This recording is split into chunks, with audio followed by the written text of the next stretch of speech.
right, there we go. It is May 4th, coming up on Cinco de Mayo. So Yay. we're lots of fun to be had tomorrow, right? Yep. May the 4th be with you.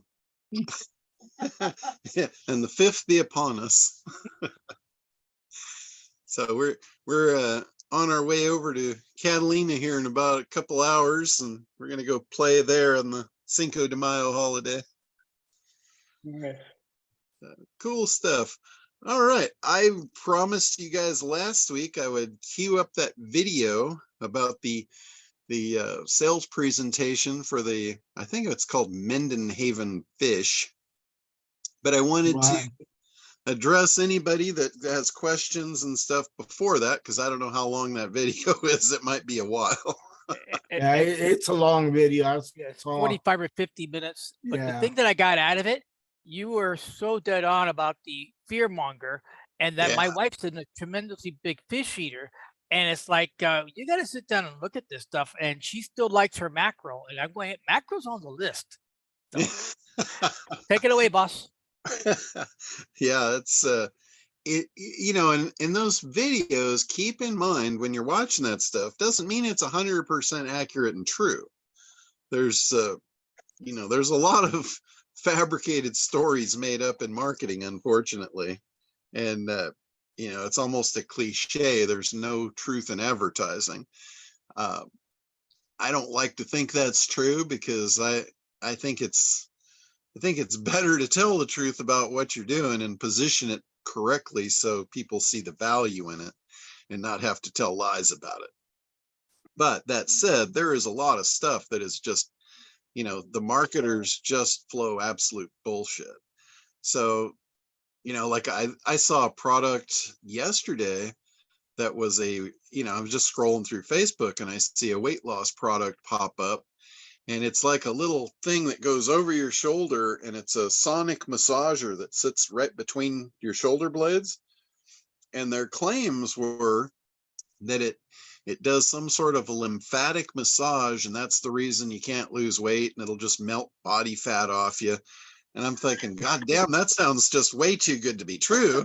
I'm going to buy one of these damn things. And I'm like, serious, I'm like ready to hit the trigger and hit PayPal and get that thing on its way. And then I thought, you know what, let me check this out. So I pulled up Google and I started running some searches for reviews on that particular product. And it was amazing what I saw. It was so hard to find a real review. And this is the perfect thing to show what a scammer is all about. They set up their own review pages. So there is thousands, literally thousands of fake reviews on this product, and they're everywhere. It's like the first 4 or 5 pages of Google results is all review sites, but none of the review sites that you've ever heard of. So I went straight to a couple of the review sites that I knew about, and the results that I found there were very, very different. Every one of them was, 1 star, total scam, all this stuff. But then they've got just piled on one on top of another, all of their gleaming reviews that this thing is great. It works like magic. And, and when you look at the names of the reviewers, it just stinks to high heaven. It's just a complete scam. So needless to say, I did not hit the buy button and buy the product after that. But I swear I was ready to. If I hadn't have spent that time and looked around, I probably would have bought the thing and again been disappointed. So if you're on the consumer side of things, you just have to understand that and be careful and do your research like anything else. And this is with everything. I mean, there is 1,000,001 scam artists out there selling bogus SEO products that don't work. So you got to look at things for what's real, what's logical, what's provable, and make your decisions based on that. Don't make your decisions based on believing everything you hear. right? Do your own research. So, and that's pretty much with all industries. I think that's the same in all industries. That is one of the things that I don't like about people that are very salesy. Like when you meet somebody that they come across as a pushy salesman. The thing I don't like about those type of people is they will literally tell you anything that they think you need to hear to get what they want, which is they want you to purchase whatever it is they're selling. And I don't get along with those type of people very well. And I'm not like that. I don't push products like that. I tend to wrap whatever I'm selling around the benefits of it and take somebody on a self-discovery journey to figure out, hey, this is the best thing for me. And I've done really well with that approach for a very long time. And I know there's a lot of other people that do the same thing that are very successful. So you don't have to be pushy. You don't have to make up stuff that's not true. You don't have to do any of that stuff to sell your products. What you have to do is you have to figure out, a profitable market segment. You have to figure out who in that profitable market segment is your ideal customer. You have to figure out what they want, why they want it, and position your product or service to deliver that result. That's all you have to do. And you don't need to go outside that scope of work. So anyway, and the Minden Haven fish oil product that I was looking at, I always do this whenever I see somebody advertising something I'm interested in. I'll always look at, okay, where else is this available? Who else is selling this and how much is it? Because I know the people on Facebook, they're spending a ton of money advertising and they've got to make that money back. And it's the same thing with like very, very prevalent in MLM marketing, multi-level marketing. They'll tell you, no one else has this product and, this is totally unique and you can't get this anywhere else. And usually you'll find that you can. And in an MLM model, it's, and I don't mean this derogatory to anybody that's in MLM, but it is a pyramid scheme. It's a bunch of people doing a bunch of work, making money, pushing the money up the hill to make money for all the people that are above you. So it is a pyramid scheme. No matter how you slice it, that doesn't mean that the products aren't good. It just means that the people that are going to buy the products, the consumers, are going to pay more for them to support that system. So a lot of times you can find the same thing. And the reason I even said that was I went on Amazon and I found actually a more potent, higher volume Minden Haven oil pill for about half the price, and wound up just buying it on there. So, but it was a cool video. I learned a lot about fish that I didn't know. And so anyway, like I said, before we get in there and watch that thing and see what it is, anybody got anything you want me to address? Any questions, angles, things you want to know? You either hop out or put your hand up or. All right, Rick. Yeah, I just want to say thank you for including me in the group. This is my first time here. Oh, cool. So I just wanted to introduce myself and say thanks. Awesome. Well, welcome aboard. We're happy to have you on here. And these calls every Thursday, it's open to anything you need, anything related to business. I know a fair bit about a lot of different things in SEO and marketing and just business in general. So I'm happy to tell you whatever I know. If you ask something I don't know, I will tell you that and hopefully guide you in the right direction to find out. Or we can go ask that fabulous ChatGPT tool. It'll answer most questions.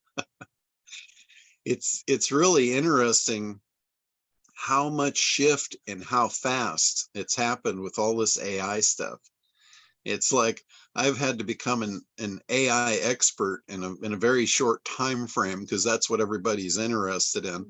And I can't believe the number of opportunities I've gotten in the last just month to speak on AI. And I went to Dallas to speak there on it, and I've done like 3 different podcasts in the last week alone talking about AI. And it's like it's front and center in especially in marketing and business. And the thing about it, it is a disruptive technology. It's highly disruptive, and it is going to kill a lot of businesses, and or not necessarily businesses, but skill sets. Like, I would not want to be a copywriter right now. Seriously. I would not want to be a graphic artist right now. And I've experienced this firsthand. I've experienced disruptors like very much firsthand, because when I started out in this business, it had nothing to do with the internet. I was a commercial photographer, and there was a disruptive technology that showed up that absolutely killed that business. What I used to do doesn't even exist anymore. And if I would have not been willing to accept that when I saw it and change, I wouldn't be here, where I'm at today, for sure. There's no way. I would have been destroyed. But I saw it coming, saw the writing on the wall, immediately accepted it, and started looking for, okay, what's next? And that's happening again. So if you're in something like I was in, that the disruptive technology is going to kill it, now would be a really good time to open your eyes and start looking around. Because when a door closes, a window usually opens. And there's a lot of windows of opportunity opening right now around AI.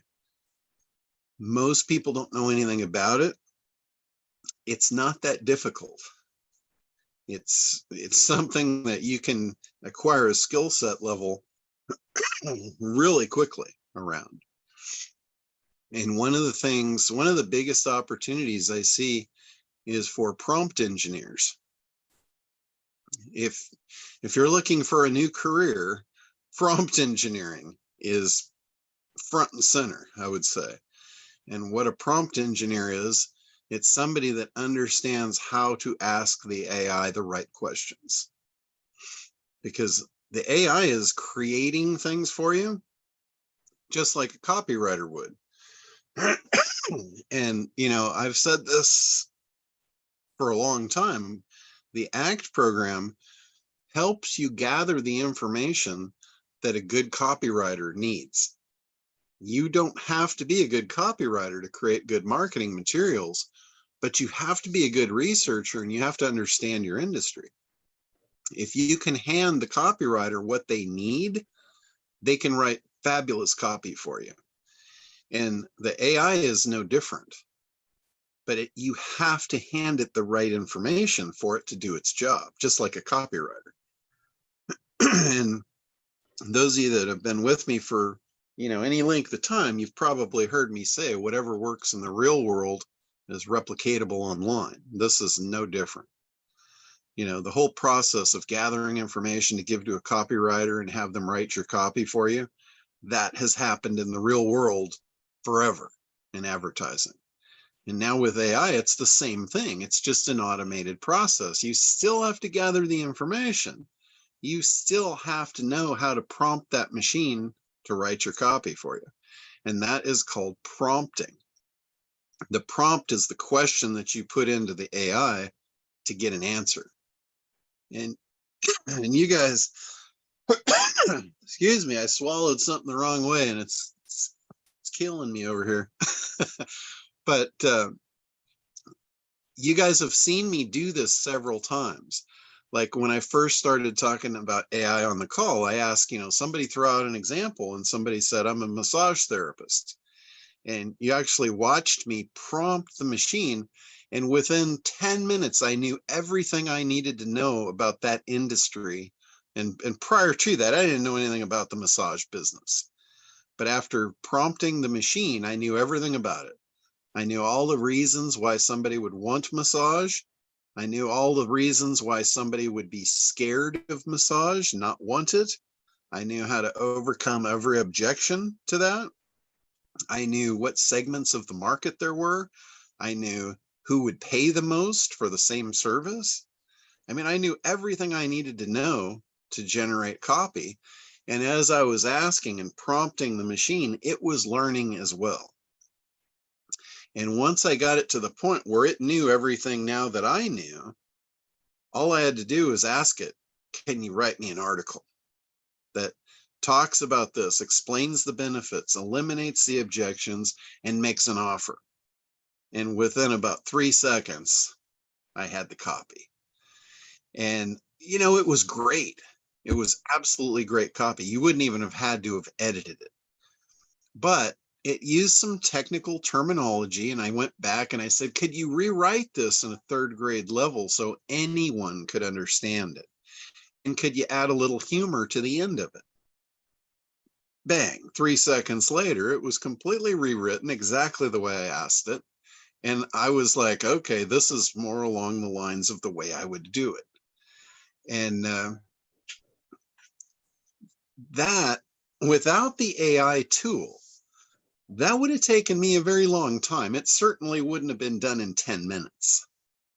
I would have had to do all that research. That could have been days and days of effort. Would have been talking to people, getting to understand the marketplace, all that stuff, you know, everything that I've taught for a long time in the ACT program of how to do your analysis. With AI, you can literally do analysis in minutes, not days, not weeks, not months. And I know some people get lost in that process for years.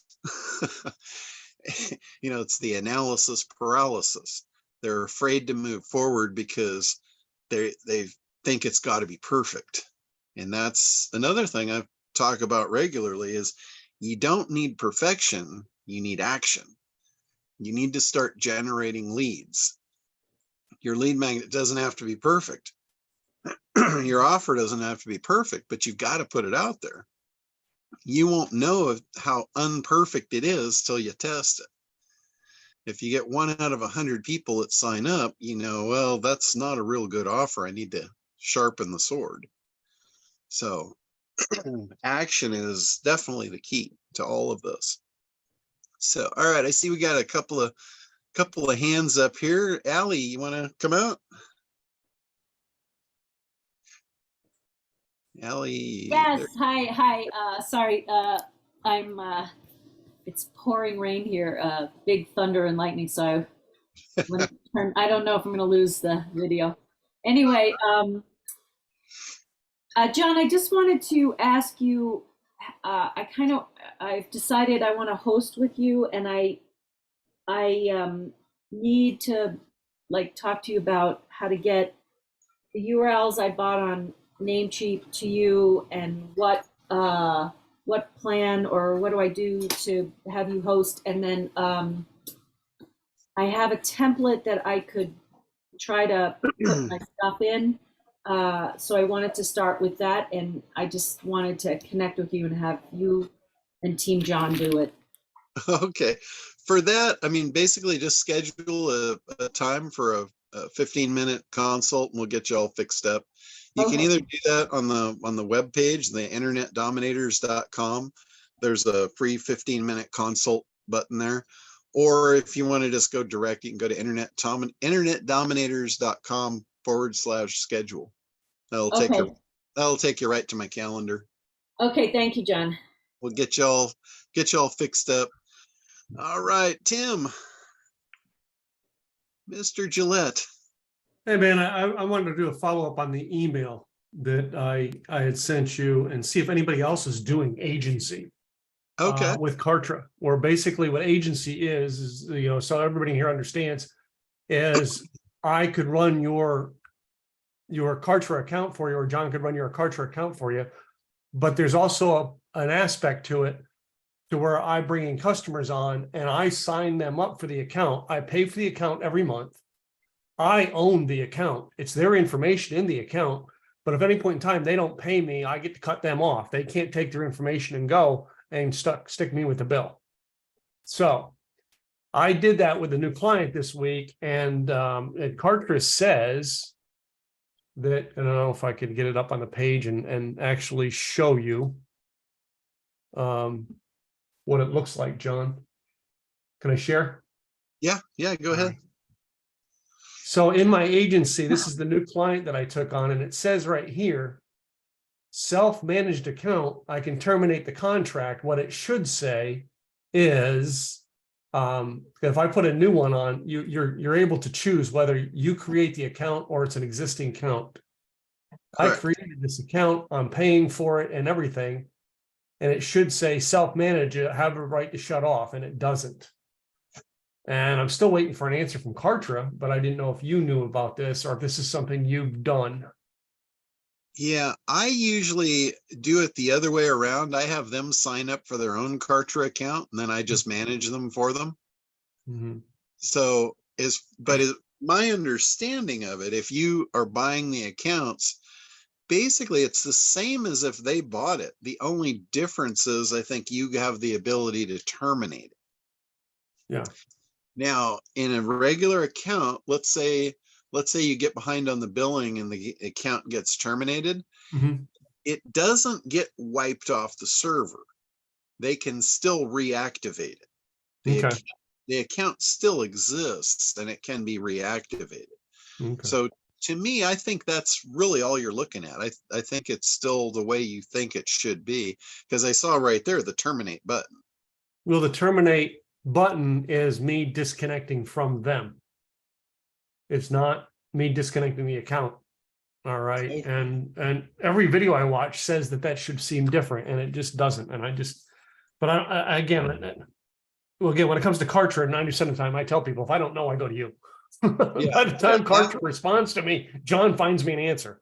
Yeah, that one I haven't seen, but if they don't get back to you, let me know, because I have a direct line right into the back end. All right, I will let you know on that, but you know what I mean? Yeah, the reason I'm doing this is with our web hosting company, we offer the 3 options, and the third option is this automation, we call it CRM. Yeah. And that's part of the deal, where we manage it for you, we create it, and I can go in there and do everything for them. Yeah, they can go in and look at it, but 90% of them don't want to deal with this. That's why. Yeah. No. Yeah, that's Kartra is actually working on a system where they're going to have a bunch of service providers. Mm-hmm. And when somebody signs up for an account, they're automatically assigned a service provider to basically offer to help them get set up, because they realize that's the biggest fallout that they have. People will buy either they'll buy a trial account, the $1 trial thing, Mm-hmm. or they'll buy an actual account and then they'll give it up in 30 days and ask for a refund because they didn't use it. Yeah. The problem with Kartra is absolutely awesome. If you want it runs circles or anything else. Yeah. If you want to run your business in an automated fashion, it's a phenomenal product. And even for the price, it's $99 a month. Mm-hmm. But for that price, that eliminates the need for all kinds of other tools. Yeah. But the thing is, as awesome as it is, and it's simple, and I say this about a lot of stuff. I say it's simple, but it can be overwhelming, because you open it up and you've got, all this stuff down the side. And every time you click on something, it opens 3 new boxes. Mm-hmm. It's kind of like a Chinese nesting doll. Yes. You don't know how many doors is going to open. You just keep clicking and clicking, and there's more and more shit that pops up. And that can be overwhelming for somebody that's new and has never seen it before. But once you kind of know what it's doing and you know what all those pieces are for, the big thing for me is I know right where to look for something, because I know which door it's under and all that. It just takes you a little while to get used to that, get used to the interface. but man, running your business on that thing, it is incredibly powerful. And John, like, you know, I mean, you actually watched me offer this thing at Craig's event, and just like not over half the people chose the option for me to run their Kartra for them. Yeah, And absolutely. that's what I want, because that's the biggest headache when, yes, they've got a website up, but they're not collecting data. Yeah. Like, I want you to connect both anyway, but yeah. Yeah. I remember when Infusionsoft first came out, it Mhm. first came out on the market, and there was guys like Frank Kern and, you know, some of these big time marketers.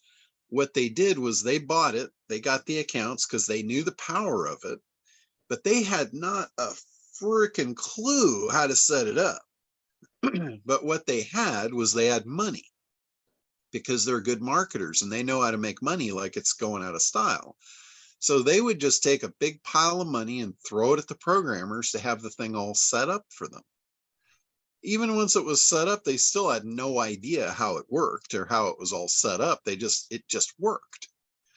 And with Kartra, you don't have to have that big pile of money to throw at programmers. It's all just point and click, push button. And But if you have money and you want somebody to set it up for you, I'll take your piles of money to set it up for you. I'm just putting that out there first, you know. It is so much fun to go in there and play with it. I just have a blast playing with it and making it do things. yeah, and it is, once you understand the, you know, where everything is, it is a fun thing. Mhm. I mean, there's a lot of days when I can get an idea, and within minutes, I can have a lead magnet, I can have an opt-in page, and I can be collecting leads. Like for instance, in 2018, I learned a bunch of stuff about AI tools. We're Mhm. talking about 2018 now. That was 5 years ago. I was playing with AI. Mhm. So I discovered there was a bunch of tools. Some of them were usable for SEO, which I was doing a lot of training in SEO. So I put together a book, and it wasn't like a book. Like, I didn't sit down and like write a book. You guys know that ain't happening. But what I did was I opened Word. I started putting down tools and writing like a little paragraph about, hey, here's the tool, here's what it does, here's what it can do for you, here's my affiliate link, right?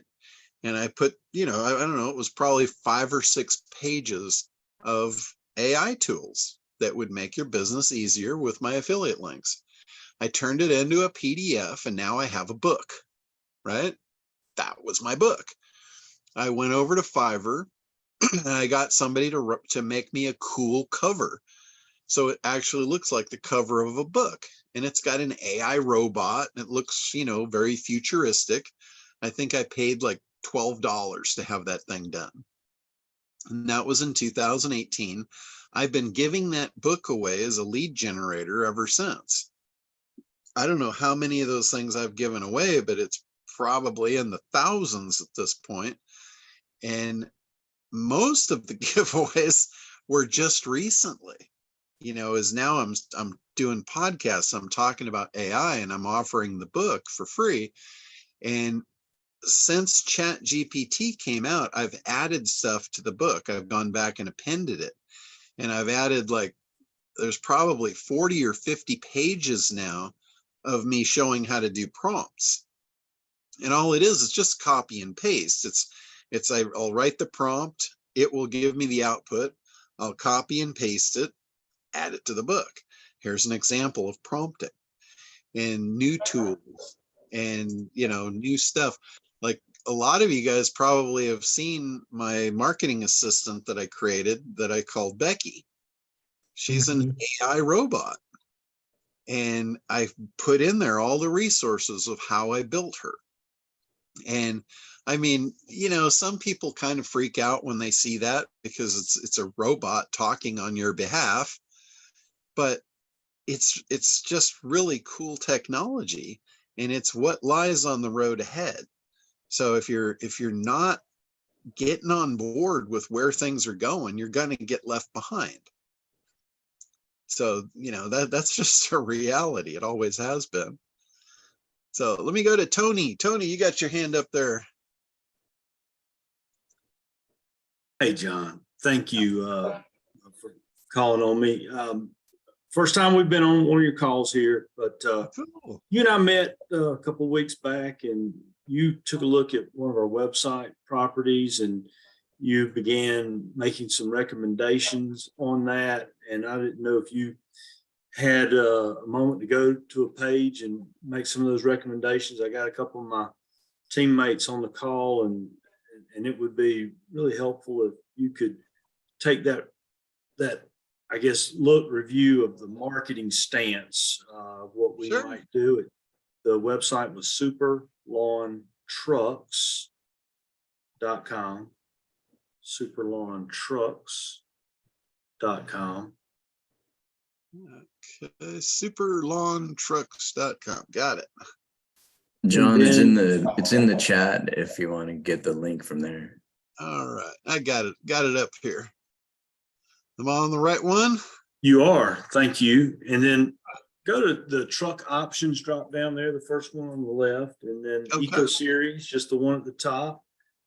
And if you would take a look here and kind of talk about this and beat us up however you need to, but give us some ideas about some of the adjustments that you were telling me the other day. I didn't take good notes, man. Okay, sure. So the first thing here that I see is this text block up here. That is, if you look at landing pages, what you'll notice is they keep the sentences really short, so they don't read long. Like you don't want the person going like this to read your sentences. It makes it difficult. Like here you've got all super lawn trucks have a variety of options, features available. So that would be one sentence. I would have that on one line, and then I'd chunk the next line down below it. And if it was the same thought, I would keep it together. If it wasn't, I would actually break it into a whole new chunk with a space in between it. And if you look at landing pages, you'll notice that they do this. The top, the above the fold, is what's called the big idea. And the big idea is the attention grabber. And the reason that you do this, the reason you put that on the top of the page, is when somebody pulls up a web page, it's like they're flipping through a magazine. You know, I always equate this to what we're replacing out of the real world. Web pages are like people flipping through a magazine in the old school days. And the advertisers knew that when they're flipping the pages, they only have so many seconds to stop them from flipping the page, right? So you've got to get them to stop. And the mechanism for doing that in advertising is called the big idea. And if you have your guys that are learning how to do this for you, go through the training, there is actually a section in there in the creation portion called big idea that they should really take a good look at, because it's a skill you really want to master.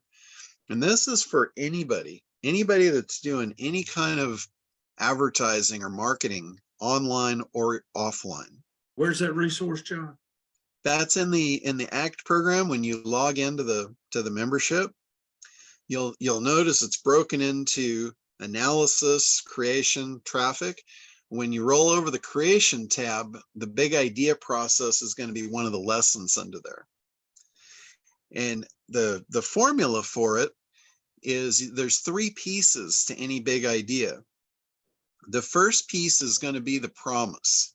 It's like, what are you promising? You need a strong promise. The promise is always based on what the person wants as a desired outcome. Like, why would they even look at your product is the first question. Why would they want your product is the second question. And that's all going to be based around the benefits of what it does for them. And the other thing you got to look at is, why do they want that? Like, there was a guy that did a lot of infomercials back in the 80s, and he had a formula that he called WizGat. And what WizGat stands for is, what is so good about that? And this guy was magnificent at pulling information out of inventors. Like, he found people that had invented magnificent products. They could not sell those products to save their life. They knew nothing about marketing. They knew nothing about advertising, nothing about copywriting. All they knew how to do was talk about themselves, which nobody wants to hear. And they were just like their own worst enemy. So he would find these guys with terrific products. He would bring them onto a show, and basically they're on an infomercial. And he'd bring them out, he'd let them show their product, and he would say, "Tell me about your product." He wouldn't script any of this. He'd just say, "Tell me a little bit about your product." And they would say something, and whatever they said, he said, "What's so good about that?" And then they would tell him. And then when they told him, he'd say, "Well, okay, I get that. What's so good about that?" And he would basically just run them to ground. He would ask that question over and over and over till there was nothing left in the tank. And by doing that, he actually was able to take somebody that was not good at marketing and pull everything that the consumer needed to know about what's so good about that product and why they would want it. And they sold the crap out of stuff by doing WizGat. So that's something that you want to think about, is why does somebody want your stuff? There's always features and benefits. And most people, when they go to marketing, they talk about the features. Nobody really cares about the features. They don't buy things based on features. They buy things based on benefits. It's not the what it is, it's the what it does. Even with a Ferrari, let's say you're selling a Ferrari. Nobody buys a Ferrari because it's a beautiful red car that goes 400 miles an hour, right? Those are the features. It's, it's beautiful. It's they don't buy it for that. What they buy it for is what it does. And what a Ferrari does is it shows status. That's why they buy it. So if you're talking about that, what it does and why they would want that, what it's going to do for them, that's what's going to sell a Ferrari. Not the fact that it goes 400 miles an hour and, it's got all this cool stuff and it's made in wherever. And those are all features. Nobody cares. So you got to get to the bottom. And that's why analysis is so important. Like, I directed you to the big idea process, which is in the creation portion of ACT. You really shouldn't be in creation until you understand the market. You got to do the analysis first. And I know I sent you there because we're talking about the headlines in this part of the process, and that's where it lives. But you really kind of you need to have your guys that are going to do your marketing go back to basics first. And they need to understand, they need to segment the market. You probably have a lot of different segments that you can sell your products into. So the first thing I always recommend is going for the most profitable segment. And then figuring out, okay, in this segment, this is the most profitable segment. Who's the buyer? Who's the ideal customer? That becomes your avatar. And now you go to work in the analysis process of what does this person want? Why do they want it? What's so good about that? All that stuff, because you really need to understand that to move into creation. Because in creation is where you're creating your messaging.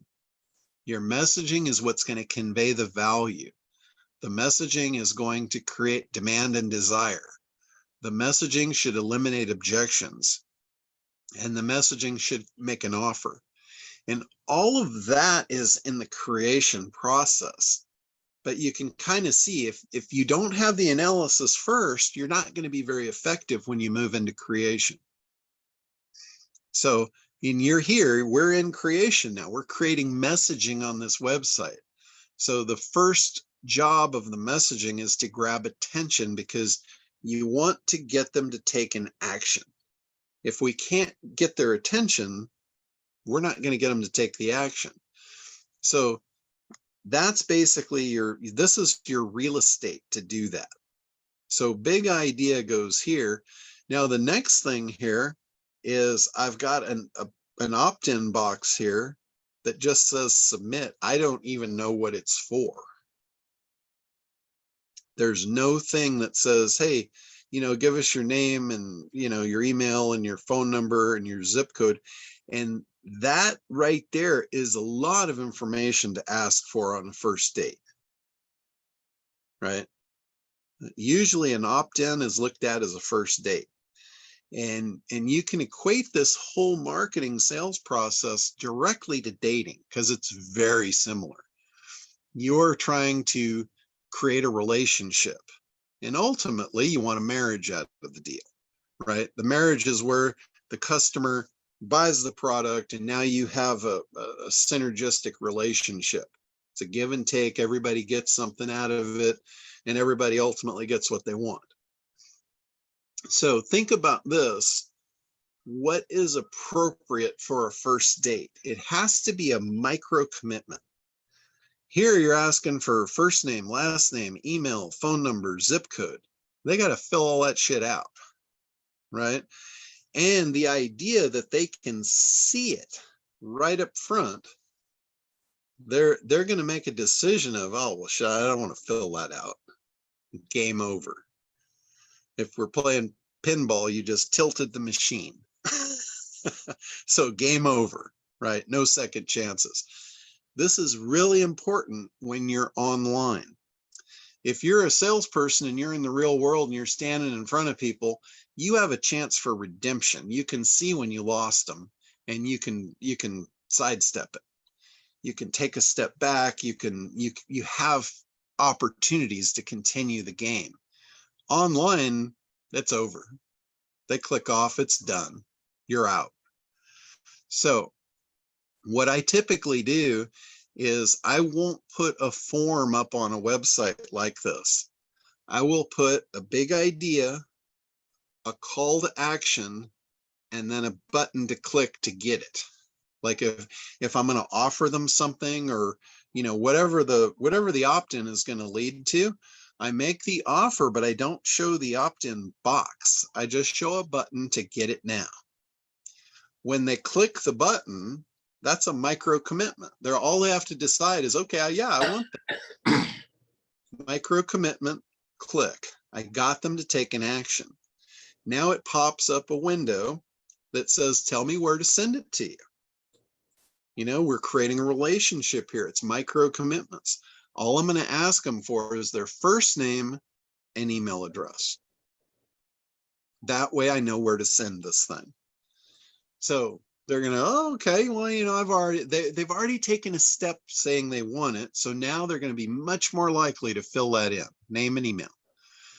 Then they click it. Now's your chance to over deliver. Now's your chance to woo them, to get them to take more steps, take more actions.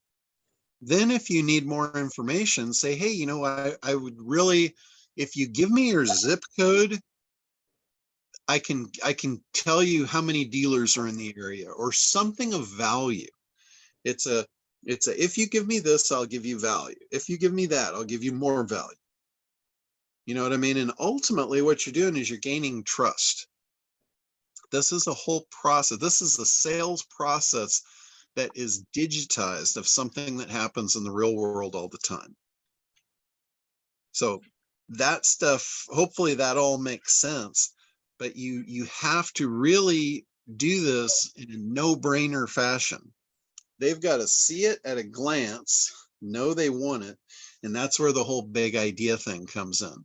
So the three, I don't think I actually mentioned what the three components of the big idea were.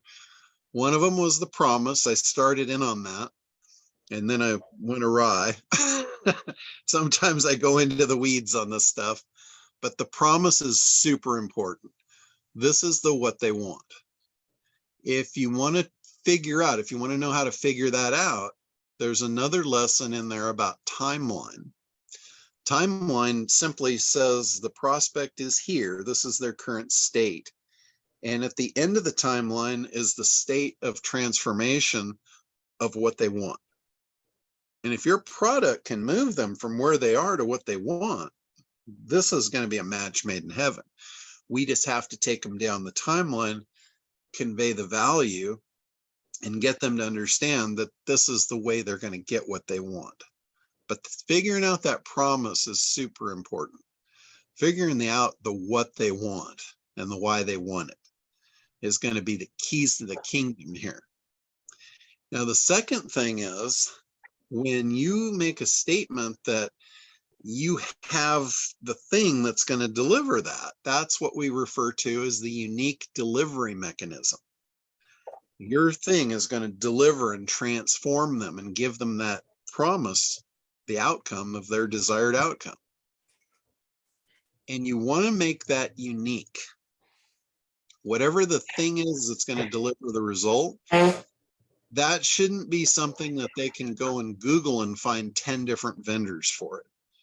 You want to come up with a brand name, a unique name, whatever makes you unique to that. This is where brand names come in. Like this is where Monster Cola comes in versus energy drink. If you call it an energy drink, they're going to go Google energy drink and they're going to find 10 of them. You say, Monster Cola is the only thing on the planet that has these ingredients in it to give you this outcome.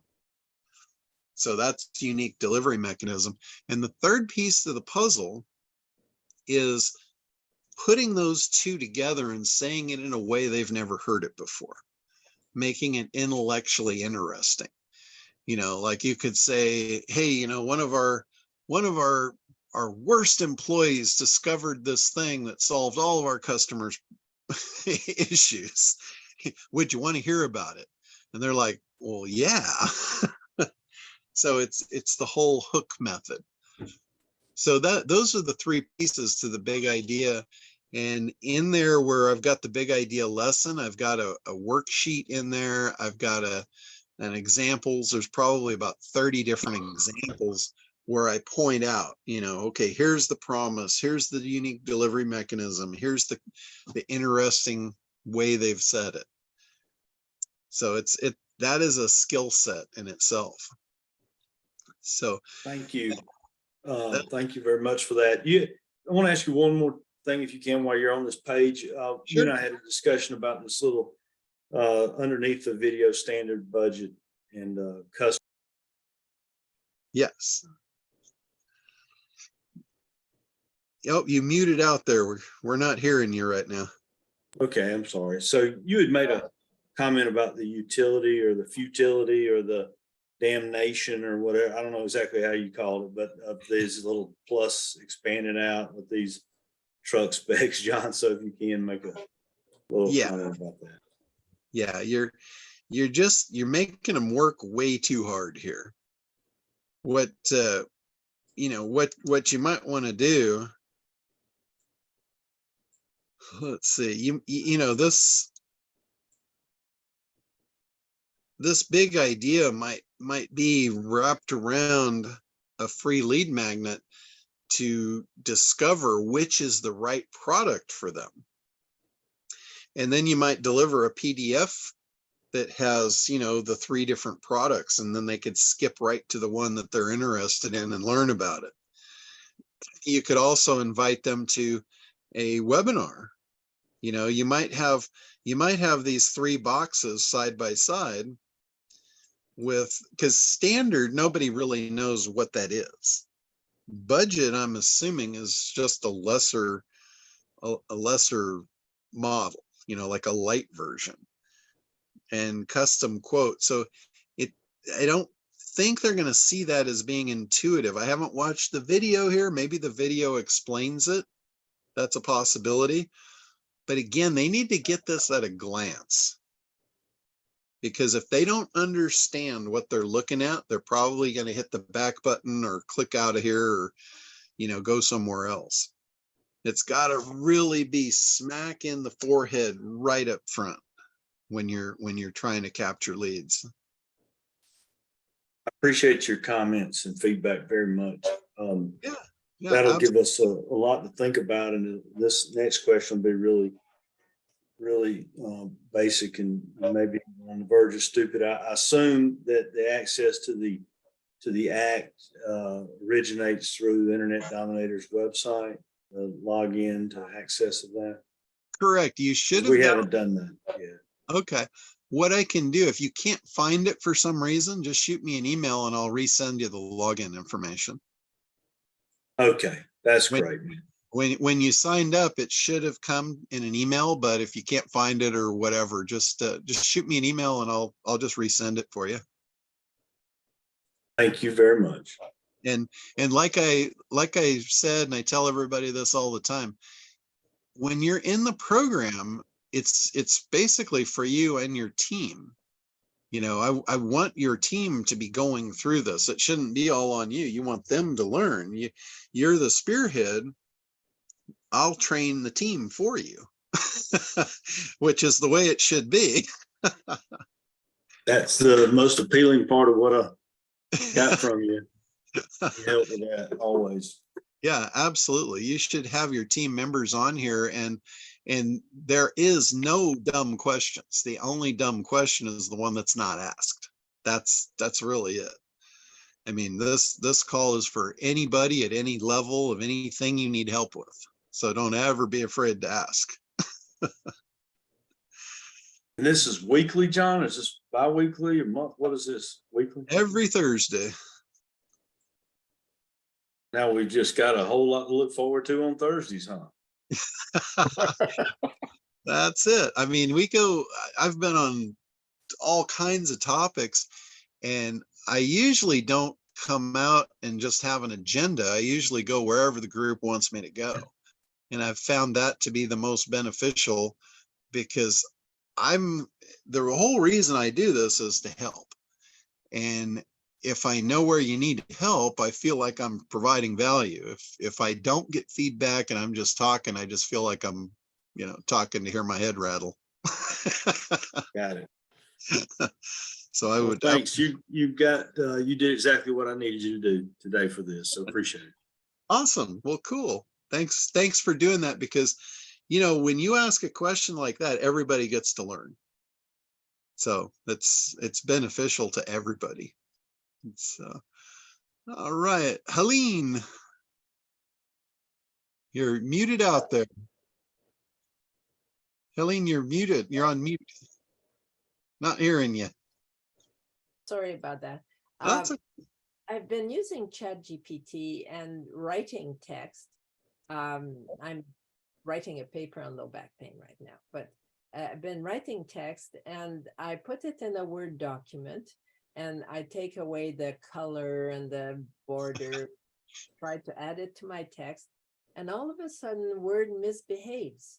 It won't let me insert images. It'll start doing crazy things until I can't use it. I'm paralyzed. So okay. So the reason that's happening is Word it's a rich document, and it has formatting that you can't see.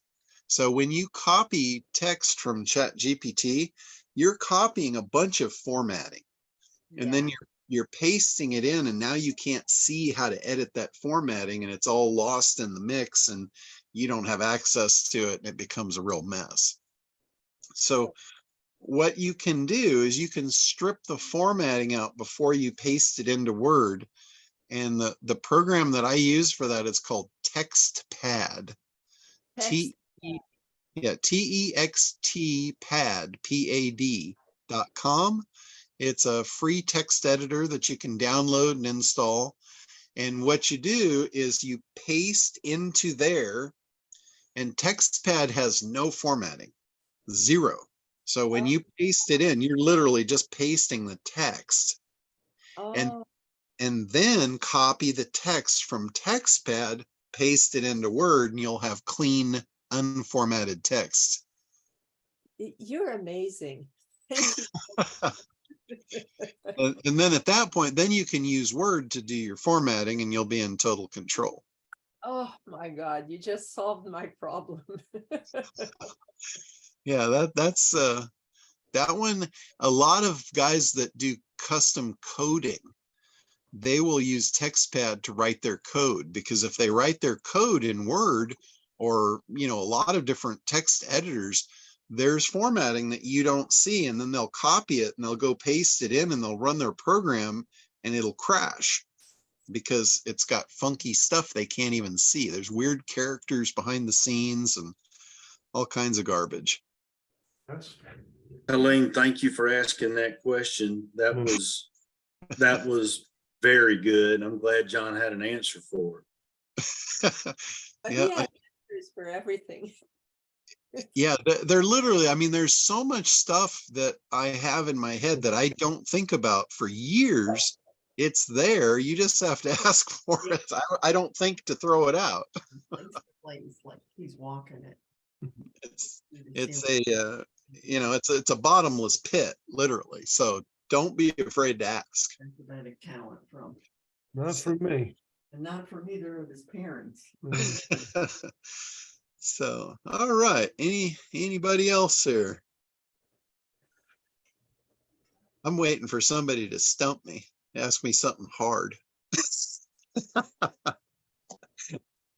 don't get that very often. I thought I stumped you this week, but hey, we'll see. No, I think yours is doing what it's supposed to. It just might not look like it. Well, again, I'm a perfect example of just go get started.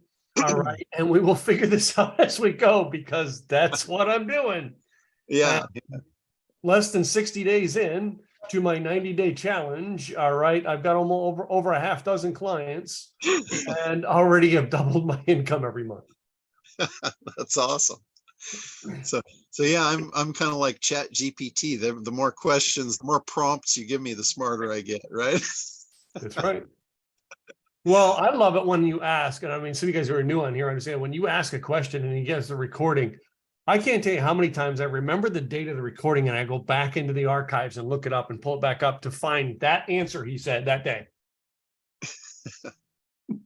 I've done it a lot, John. Yeah, and I mean, you've been at this. You're not a newbie. You've been at this for a long time. Yeah, we know I'm a grandpa in the industry now. I have guys that are at the top end of the scale in SEO and different marketing stuff that they belong to this membership. I might see them once a year on this call, but when they come on, I know the shit has truly hit the fan and they need help.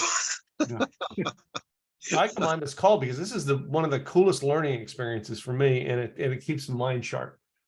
Right? And I love it. Like, you know, you get stumped. I do the same thing with my mastermind. I love it when they come in on our call and they ask me stuff that I've got to go figure out. And well, that's what we do.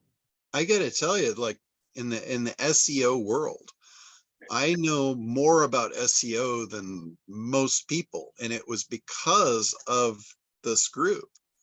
You know, I started this thing back in like 2010 or 2009, something like that. And at the time, it was all about SEO.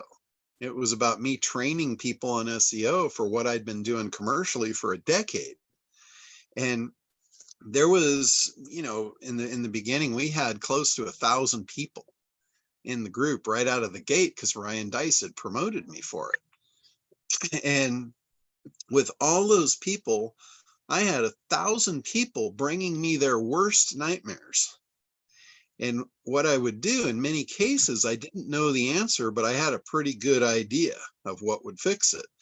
And I could send them out. I could tell them what to do, send them out to do it, and have them report back the next week. So collectively, I had an army of minions that were putting my ideas to work to tell me if they really did work. And I learned collectively so fast, so much in so little time. It was incredible. That's why I know so much about SEO. It was because of that collective brain power. You know, it was them bringing the problems, me telling them how I thought they would be solved, and then having that proven, either proven or disproven. It was just important to me to have it disproven as proven, because then I had a solid answer, and then we could move forward and our base grew. The base of knowledge around SEO grew. exponentially by doing that. So it was a really cool way for me to learn that system. And most of the time I was right, because when I look at SEO, I always look at it from a perspective of, if I were Google, what would I do? Knowing what the industry's doing to me, what would I do to counter it? And I've been right almost every time. It's how I've been able to predict all of their algorithm shifts throughout the years. I know, okay, this is the problem. The industry's creating this problem.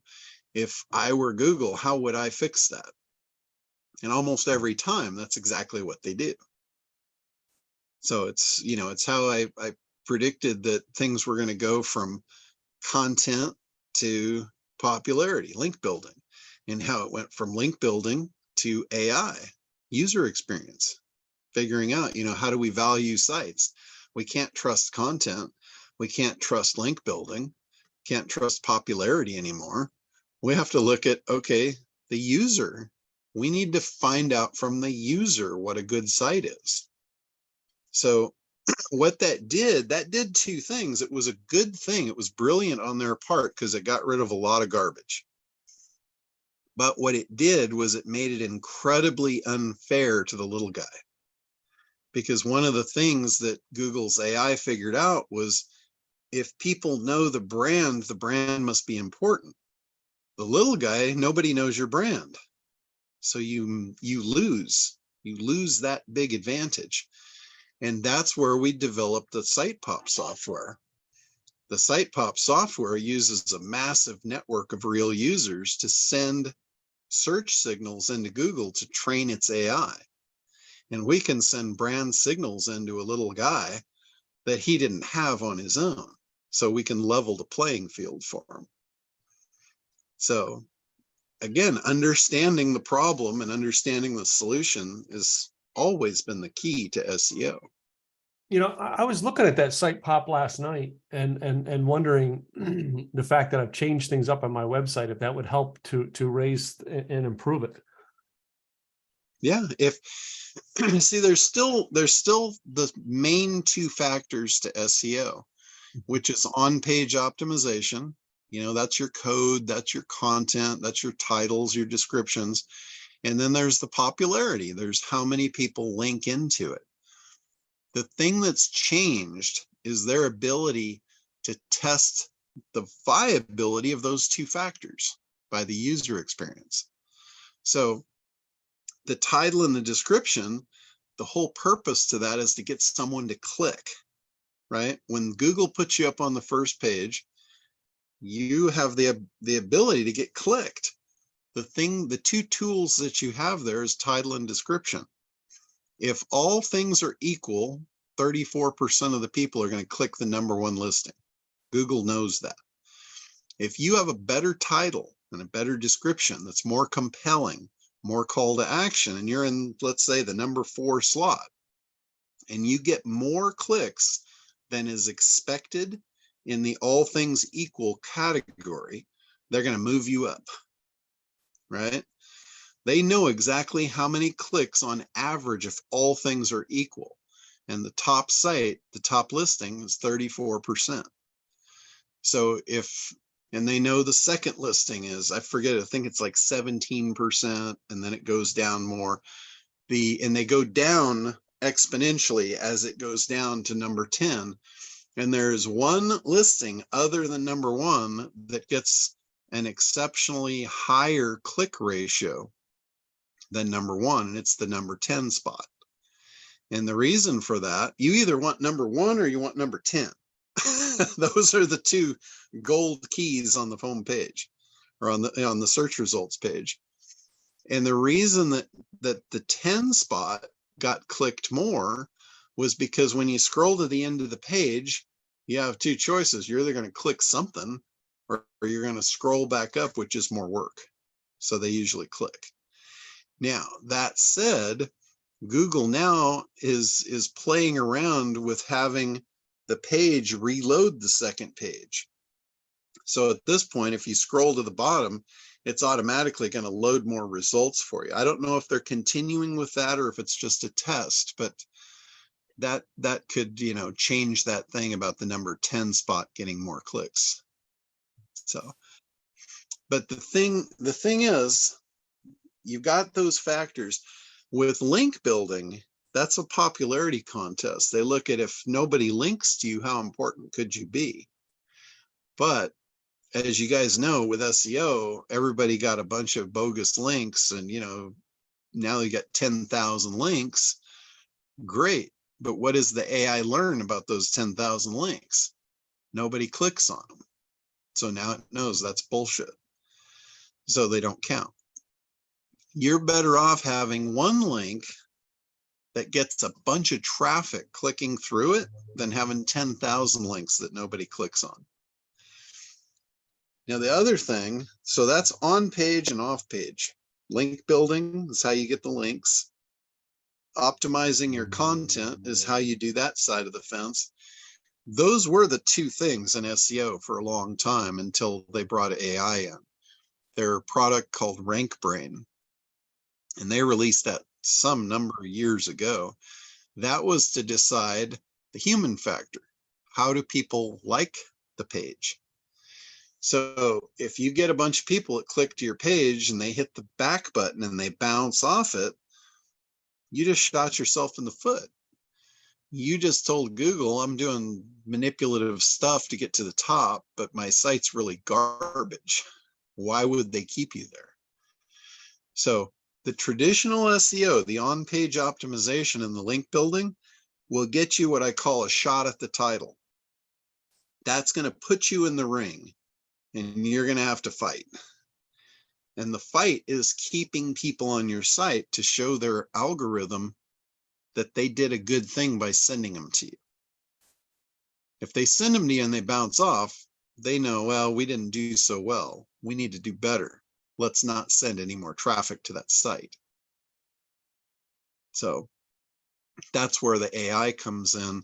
And, we built the Site Pop product to send signals in there to game that system. Especially when it comes to brand. If you run a search for almost anything right now, you'll see there's big brands dominating the top of the search results. They just dominate it.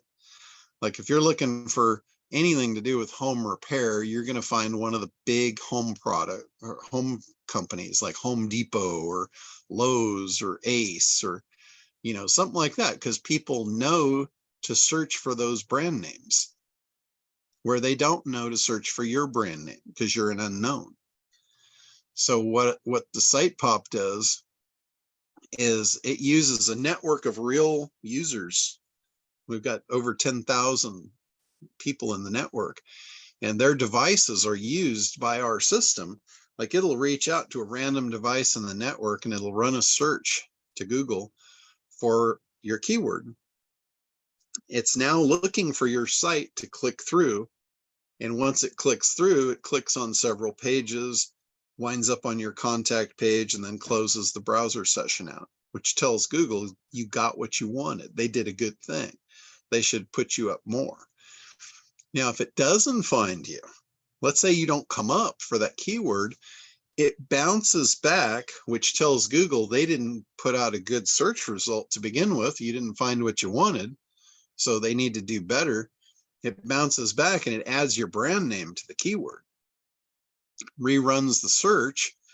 Now, all of a sudden you come up because your brand name is in the search term.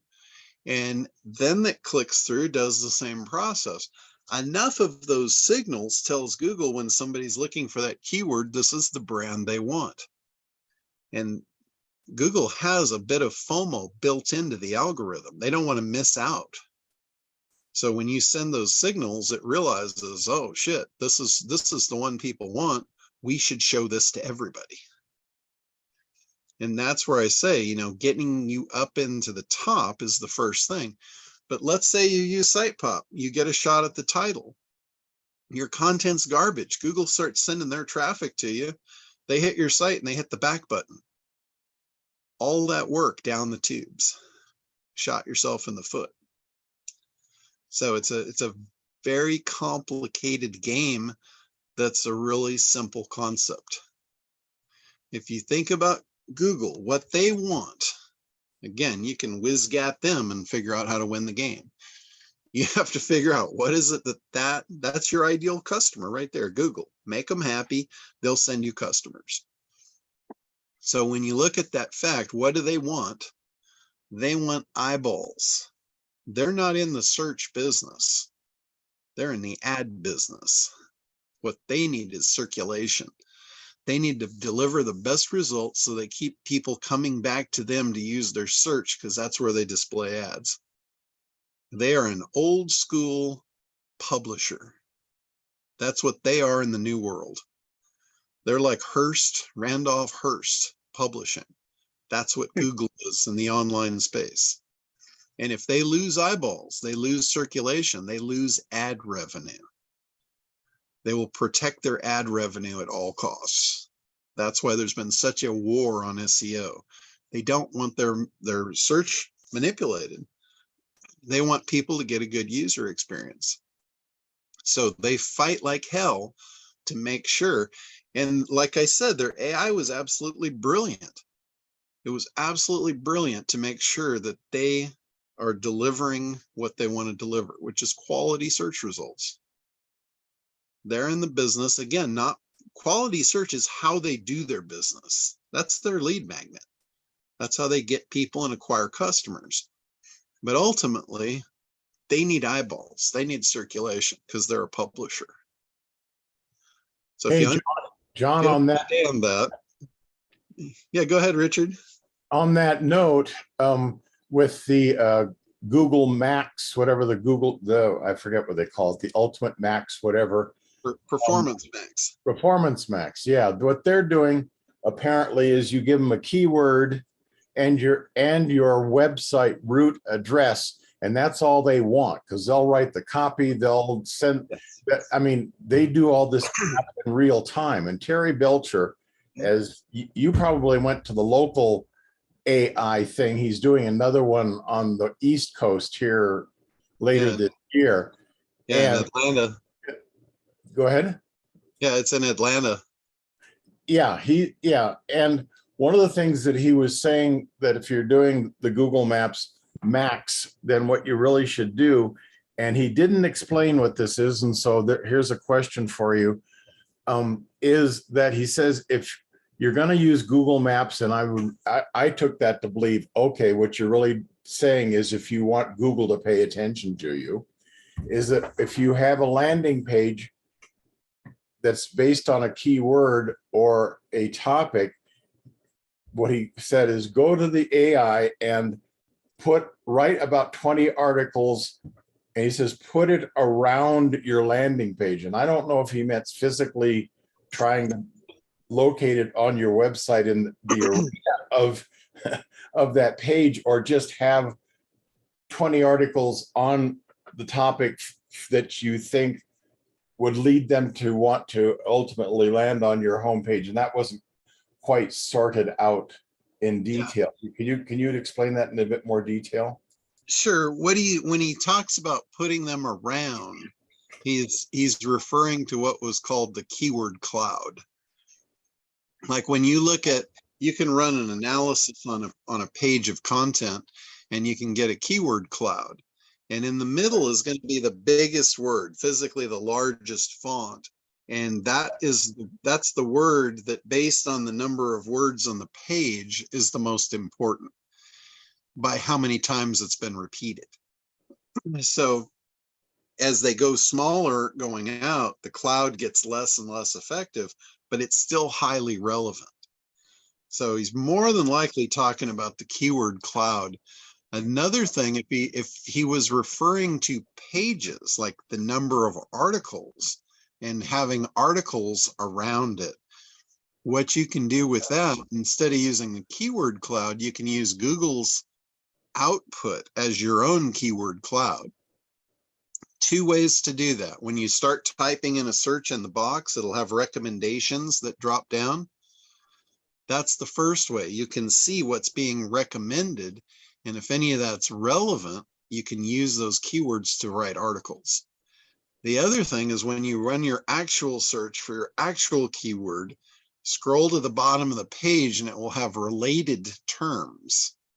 That's your keyword cloud for related terms to make articles around that one. What that does is that makes your site highly relevant to that topic. So that might be what he was talking about put them around it. I think you got it on that. The next question would then be, it's really interesting that when you start getting into the keywords and that sort of stuff, and because they're saying right now, and I may have gotten this kind of screwed up in my head hanging around you for the last 12 years, whatever, is that content marketing, if you go and you look up industry statistics, because I'm trying to sort out some things, and I'm even though been on this thing like weekly for 10 years, I must have missed the week where you said you went through the massage guys and actually demonstrated how to go through all that massage with the AI to sort out all that stuff. How many weeks ago was that? I'll go back and look for it, because that was Get your mind out of the gutter, Richard. that was fairly recent, actually. okay, well, I'll see if I missed a week here recently or whatever. Yeah, But I mean, when I say recently, within the last 2 months, for sure. Yeah, that works right for me, because I've had some other challenges in the last 60 days that are un-internet related. But they were saying the big thing is everybody talks about content and backlinks. They're talking about SEO. The only thing people talk about is content and backlinks. And the reason that in my mind was, well, obviously, because those are the only two things you control. You don't have site pop, which is the ace in the deck that you can play every time. And so therefore, do you need to spend as much time on all the content and all the backlinking and all that stuff? Or, how that balance, I don't seem to have that balance right in my head. Do I really need to be doing content marketing so I have something for the SEO to land on when we have site pop, have them arrive at the site? Yeah, what you should be doing for SEO at this point, you should be doing content marketing based on what your users actually want. You need to keep them on the site when they get there. Video is going to be really good at that. You want them to move to deeper pages, which a video explaining what you're giving them and then leading them to an opt-in box to click to go to a deeper page would be ideal. Another thing that's ideal is, they call it clickbait, and I'm not going to advise you to make clickbait where you're giving them something they don't want. But the clickbait that I would recommend is getting them to click to see something that's highly relevant, highly valuable to them, and then break it into pieces to where you give them a little piece. Like let's say you're going to give them a top 10 list of things that will get them what they want, whatever that might be. So they click to see the top 10 list, and you give them the first one, which is number 10. And then you say, an even better one, click here to see number 9. And now they're clicking and they're going to another one. Well, damn well they want to see the number 1. So they're going to have to click through 10 pages deep to get to it. That to the search engine is like, holy shit, people really must love this site if they click 10 pages deep. Right. Or you're going to piss them off and they're going to leave long before the 10th page because you're making them click through every damn page. I have that sort of that's a real double-edged sword to me. Is no, not really. I guarantee you, if you're giving value with every click, no one is going to care. Now, if you're giving them crap, then yeah, you're right. They're gone on the first click. But if you give them something, they're like, holy shit. Like the stuff that I give on here. If I'm giving you holy shit stuff, are you going to stay on the call? Or are you going to say, oh yeah, I'm out of here? You're going to want to hear what I say next. right? That's the way you need to think. You need to think high quality. What does this person need? How can I be helpful to them? How can I get them addicted to my content? And you do that by giving them helpful stuff that they need and they can't live without. So that's what I'm talking about. I'm not talking about just create 10 pages of crap because you want 10 pages. I'm talking about highly relevant, useful stuff that they're going to need and they're going to want. Every time they click and get more, they're going to go, oh my God, this guy's brilliant. Give me more. You want to make them hungry. And then at the end of each page, you put the teaser like they do, like you talk about for the 10 o'clock news. So if they want to click to the next page. Yeah, absolutely. There is no one that would be upset with that. There's no way you're going to make somebody upset if you keep giving them good stuff. And all they have to do is click for more. Well, it's interesting because Perry was saying that, this one guy used this particular thing and he wrote, 65, 6,000 word articles in a day, and they were outstanding articles and it was great stuff and all the rest of it. My first thought was, why would you create one 6,000 word article rather than take the 6,000 word article and break it up into maybe 12 500 word articles?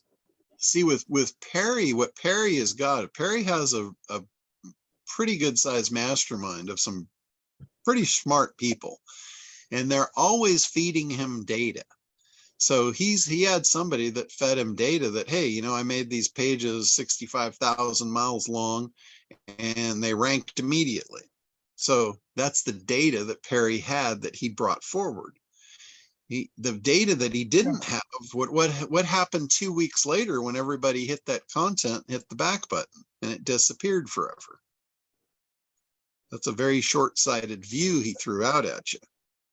That's what it seemed like to me, is that to get somebody to read a 6,000 word article, now you're talking about a book, and you're talking about really getting into the society generalized issue of, I'm not willing to work that hard. I want sound bites.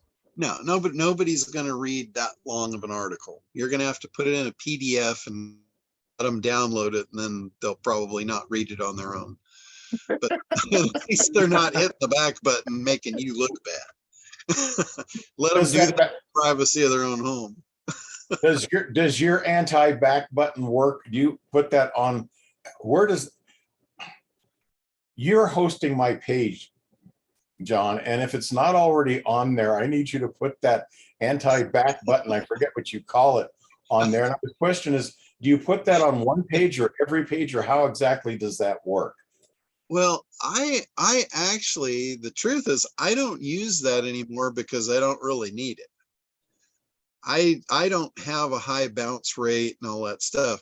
But what Richard is referring to is, I wrote a little piece of code many, many years ago when I realized, people with a high bounce rate, that was killing them in the search. And so the little piece of code, what it did, it rewrites the browser history for the back button. So let's say somebody clicks to go to your site and they hit the back button, it rewrites the back button history. So instead of them getting back and going to Google, it sends them to a deeper page in your site. It's almost like an exit. So I eliminated the bounce rate with that. But at this point, Google's AI understands all of that stuff. So I'm not really using that anymore at this point. It still works, but it's not as powerful as it was when I first wrote it. So every little bit helps was sort of what my thought is, It was a very diabolical tool, though. It worked really well. Well, that is your middle name, John. Yeah. And, and I had people that said, oh, well, you're going to piss people off by doing that. And I said, well, you already pissed them off. This is your last chance at redemption.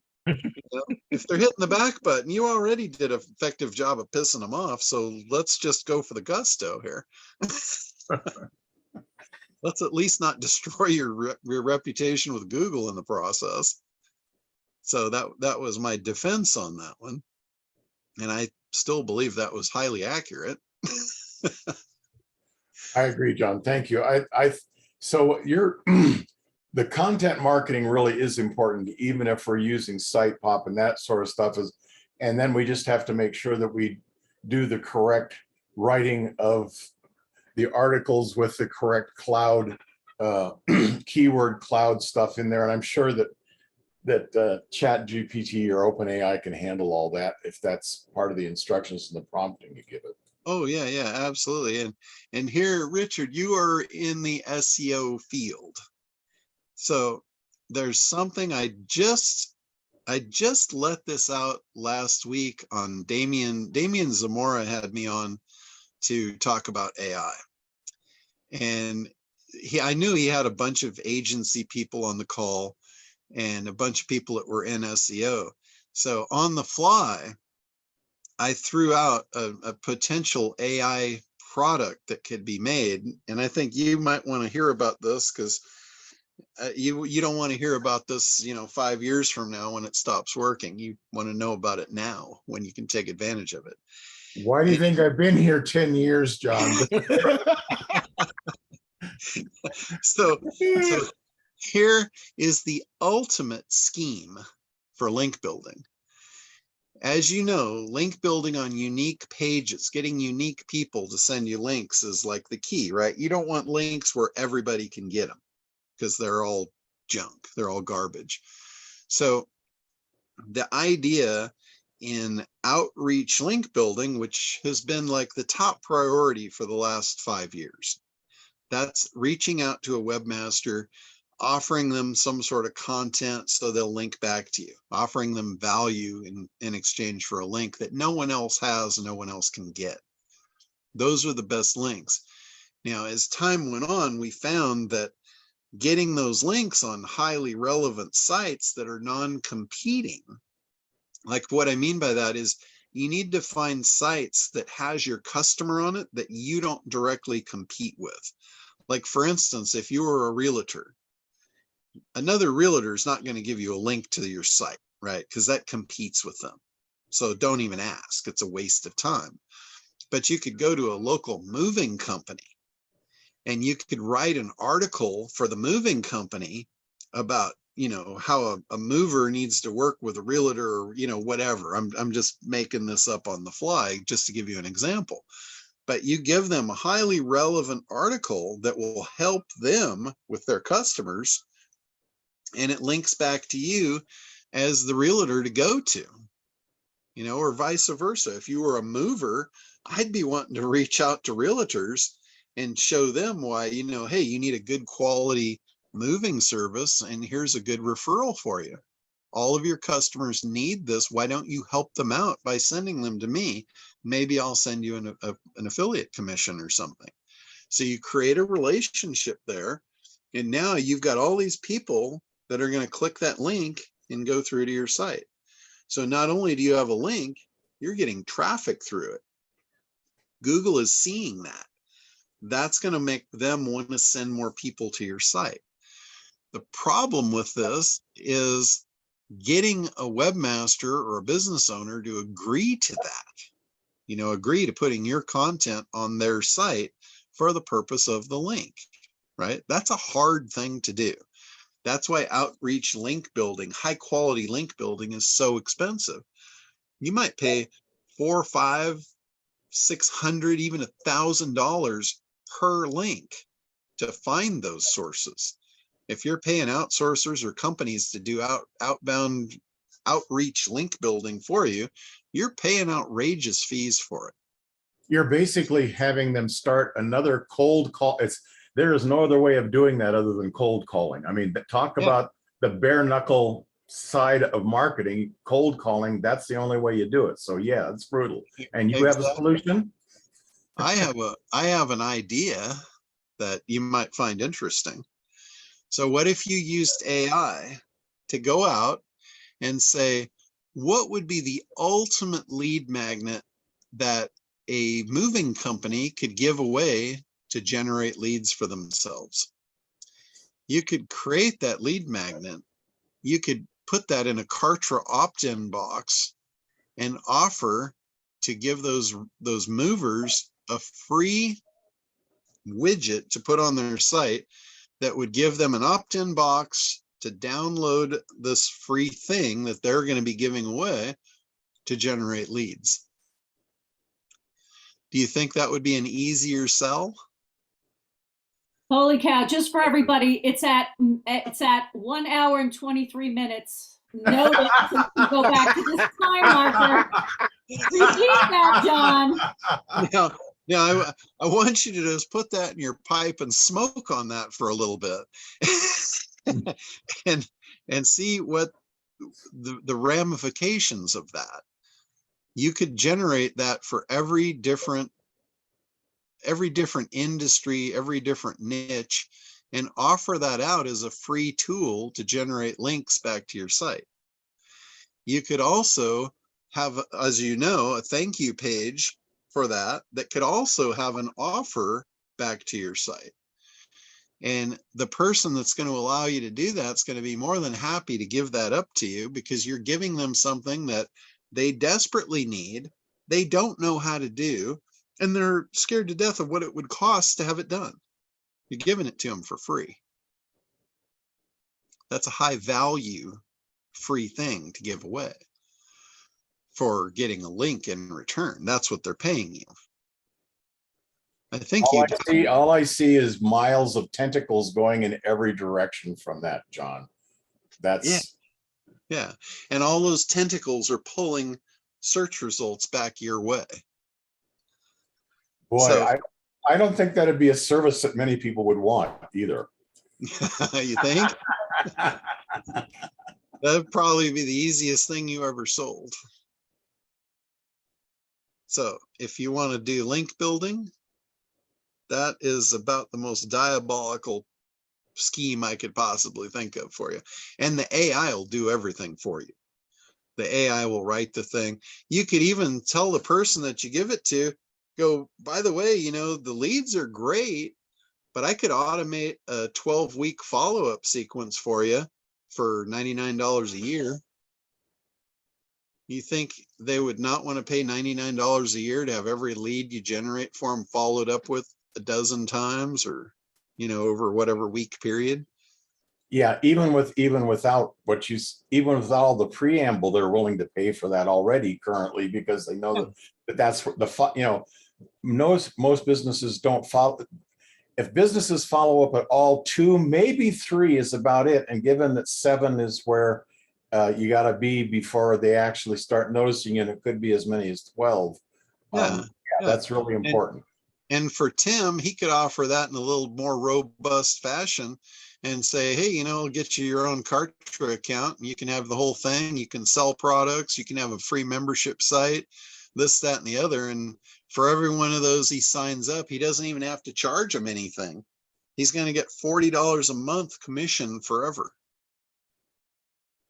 So, you know, instead of the $99 a year, he's going to get what's 40 times 12, 480 bucks. Yeah, $500.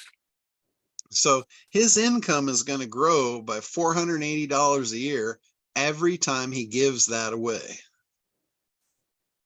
So start giving shit away, guys. Figure out how you monetize on the back. You don't need to make money on the front end of your sale. I didn't realize it, but Perry actually referred to Neil Patel, which the interesting thing I've found is that I don't find Neil Patel particularly inspiring. His stuff is okay. And Perry just says he has $100 million a year SEO business. I about fell out of my chair. And he does it by giving away these SEO tools because he figures that the people that want an SEO tool are the people that don't know anything about SEO. And he gets them in his Chinese finger puzzle, and he's good to go. Yeah. So let me tell you about Neil Patel. The reason he's got that business, that doesn't mean he's got a gazillion customers. What he does is he uses all of that to lead generate for high ticket SEO clients. That's all he services. His customers are paying him $10,000 a month plus. That's all he's interested in. So he gives away a gazillion things on the front end to sift through and find the one in a million, the needle in a haystack that's willing to pay 10,000 a month. That's his game. Oh, well, that's really interesting, because that's one of the things that I learned long ago. My wife actually was the person that wrote the copy for Gary Halbert's coats of arms letter. It wasn't Gary Halbert that wrote it. It was literally my wife. Yeah. And as a result of that, the Bath, Ohio post office had to build a new facility to handle all the mail that generated. That's a true story. She lived in Bath, Ohio for a long time, and they had to build a new post office to do that. So I've been hanging around the direct mail stuff. I've had a lot of history in that.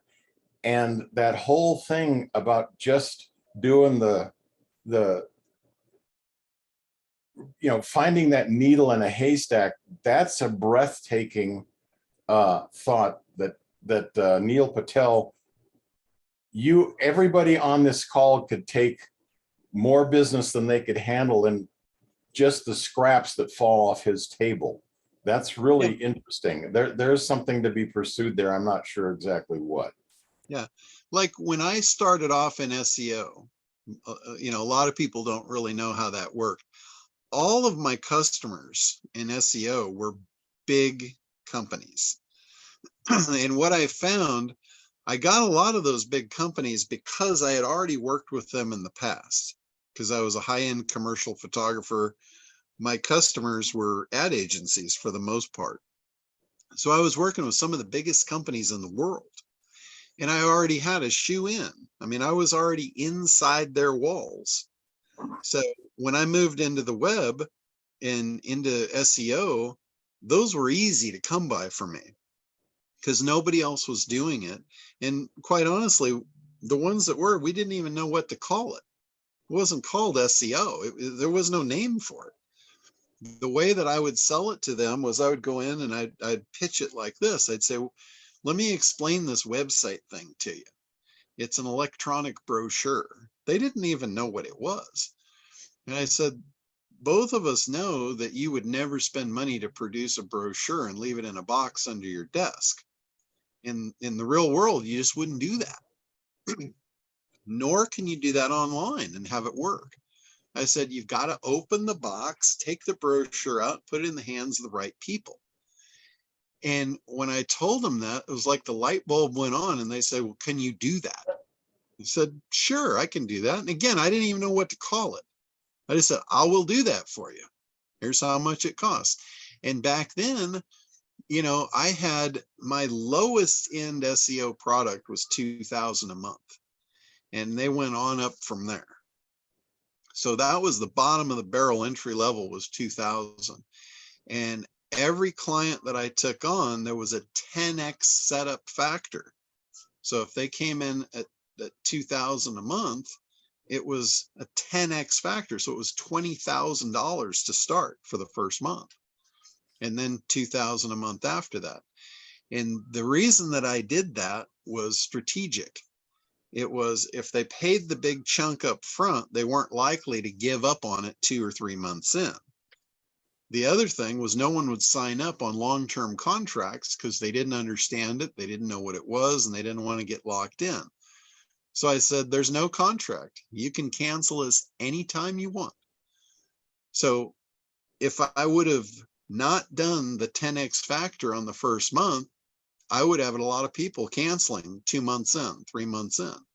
But when they put that big chunk up, they were invested. They weren't going to throw that out the window.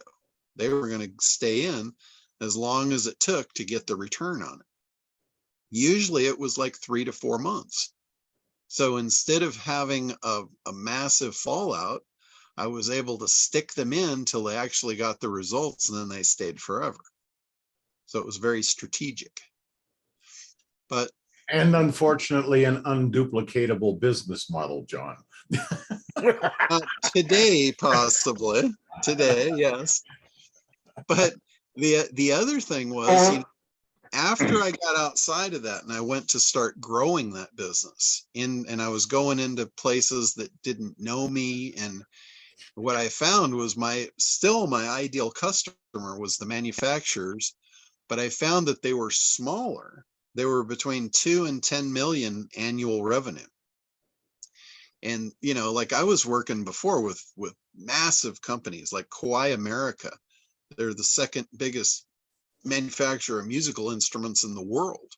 I mean, that, you know, that's still one of my customers. So what I found was if I didn't have the foot in the door, going after something like that was almost impossible because of the bureaucracy to get in. So what I found was on 2 to 10 million, you're still dealing with the business owner, and he doesn't want to know about the weeds. He just wants what he wants, and he wants more customers. So I could come in and I could make that a real simple sale. And the way I would do it was not talking about SEO.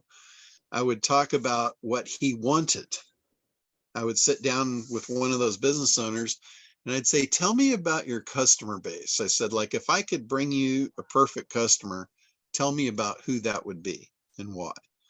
And I would get them to describe who they're looking for. And I'd say, after they did that, I'd say, okay, what do you think that person would type in if they were to sit down in front of their computer and be looking for what you offer? And then they would give me the keywords right off their lips. I wouldn't change them one bit. I would say, well, let's try something. Do you have a computer here? And I'd sit them down in front of a computer and I'd let them type it in themselves. I'm taking them on a self-discovery journey here that they have a big problem. So they would type that word in and they would see they weren't there. And I would come up and I'd look over their shoulder like I was surprised. And I'd say, wow, you recognize any of these people? Do you know who any of these are? And I already know, they know who they are. They're the competitors. And they're like, yeah. And the question that I would ask at that point was, I would pose it like this, like, holy shit, what do you think it's costing you to not be here when your ideal customer just ran that search? You know, at that point, you've just ripped a hole a mile wide in their side and they're bleeding. This is a really good time to offer them a Band-Aid. So at that point, they're not worried about how much is this going to cost. They're worried about how fast can you fix this? You left out the twist the knife step, John. I don't know. When their guts are spilling on the floor, Richard, you don't need to twist the knife. That was a Frank Kern model, but this was prior to Frank, and I didn't need to twist the knife. I cut so effectively. So, but I found that 2 to 10 million, you don't have the bureaucracy. They're not cutting their teeth on you, figuring out they need to spend money on advertising. When you get below the 2 million, there's a lot of people that can get to that point without doing ads. And if you're the first one they're paying for advertising, they're going to be cutting you're the teething toy. They're cutting their teeth on you. They're going to be a pain in your ass. They're going to be up you so far, wanting to know what you're doing and why it's not working and this and that and the other. When you tell them in the first place, it's going to, don't expect anything in SEO for a few months. You got to lay the groundwork. You've got to be patient. It's going to pay off in the end. But if they're not making money and they need money and they're in a somewhat of a desperate situation, they're going to be all over you. And it's just, that's just not the way I want to do business with somebody. That's not the relationship I want to be in. So that's why I stuck within that realm. And then, Ryan Dice introduced me to the internet marketing world, and I started teaching people. And it was like all of those guys in that space were teaching people how to do this stuff for, they called it local business. And most of those local businesses were so small, they didn't have any ad budget. They weren't familiar with spending money to advertise. And I'm like, my God, I wouldn't touch that with a 10-foot pole. You know, you're talking about doing a $500 a month, which is really low. There's no money in doing a $500 a month SEO project. And you're talking about doing this for a plumber, $500 a month, that's $6,000 a year. This guy's probably only making 60 grand a year, right? So you're talking about taking 10% of the food off his table. And you're going to be the teething toy for that. No, thank you. He doesn't get it. He doesn't want it. And he's going to be a nightmare to deal with. It's like, that's not my ideal customer. That's not my most profitable segment of the market. That's why it's most important for you guys to figure out, where is the most profitable segment? Who is the ideal customer? And what do they need to hear? What do they want? Why do they want it? And you create your messaging around that. If you follow that protocol, that's the ACT protocol. If you follow that, life will be good. If you go outside those parameters, life's going to suck. There's no other way around it. You're going to create bad business relationships. And every day you get up, it's like, what kind of can of worms am I walking into today? And it's just going to self-perpetuate itself. Okay, John, then let me play devil's advocate for a moment here. In that awful big, a huge segment of the online marketing pitchers out there are extolling the virtues of working with local small businesses and doing small monthly productized services for those businesses. And they think that's, and they have a long argument, many of them, about why the local businesses and small businesses are a great idea on that. What would be, why don't you take both sides of that article, why that's a good idea and then why that's a bad idea? Because you already kind of touched on the bad idea. What would be the good idea side of that? It's a good idea because it's such a large marketplace and it's so easy to get them to say yes on a low end product. But now there's no profit in the low end product, and you just scaled up a nightmare by 100-fold because the market's so big. So does that sound like a world you want to wake up in every morning? Well, if what I was selling them was the site pop on either their Google Maps listing or their website in a local market for, for that, $99 a month, and we'll give you a 120-day guarantee that if we haven't hit you page one in 120 days for one of your keywords, we'll work for you free for a year or until we do it. Yeah, no, not to say that you can't automate the nightmare, but you still have a nightmare customer. That's not your ideal customer. It's a great way to open doors, but I would still stay away from those little customers. Take that same model and sell that up into a higher end customer that's going to appreciate you, value you, and they're not cutting their teeth on you. If you go too low, you're going to be a teething ring. They're not going to understand the value, and they're going to be up your butt for, what are you doing? Why is it not working? And, I don't know about you, but my butt's pretty tight. I don't want anybody up there. Well, one of the things, John, that I find one of the biggest challenges I keep running into is that, like you said, there's millions, literally, and millions of businesses all doing $500,000 a year or less, which is, way short of your bottom line 2 million. And there is no way that I have found yet to reliably, accurately find those businesses on a consistent basis. And maybe I'm just not bright enough to sort it out, but I've been looking for a long time. And it's, like I said, it's real easy to find the 10 million plus companies and the 500,000 and below customers, but that $2 to $10 million is really a tough market to identify. If you were on a phone with them or whatever, that's a whole different conversation. But actually finding them and getting enough of a relationship so you're willing to get them on the phone, that is really a tough nut. Yeah. In a lot of cases, they're not actively looking for what you've got because they're not familiar with it. So that is where, you need to get into a situation where you can create a referral relationship with somebody, or you can come in as an expert speaker. Like, find the industry. Let's say you wanted to find an industry of manufacturers for, carpet weavers. We'll just use that as an example. So you got 5,000 people that come to a trade show every year and display. 5,000 businesses that display at this trade show. And it's everything to do with carpet.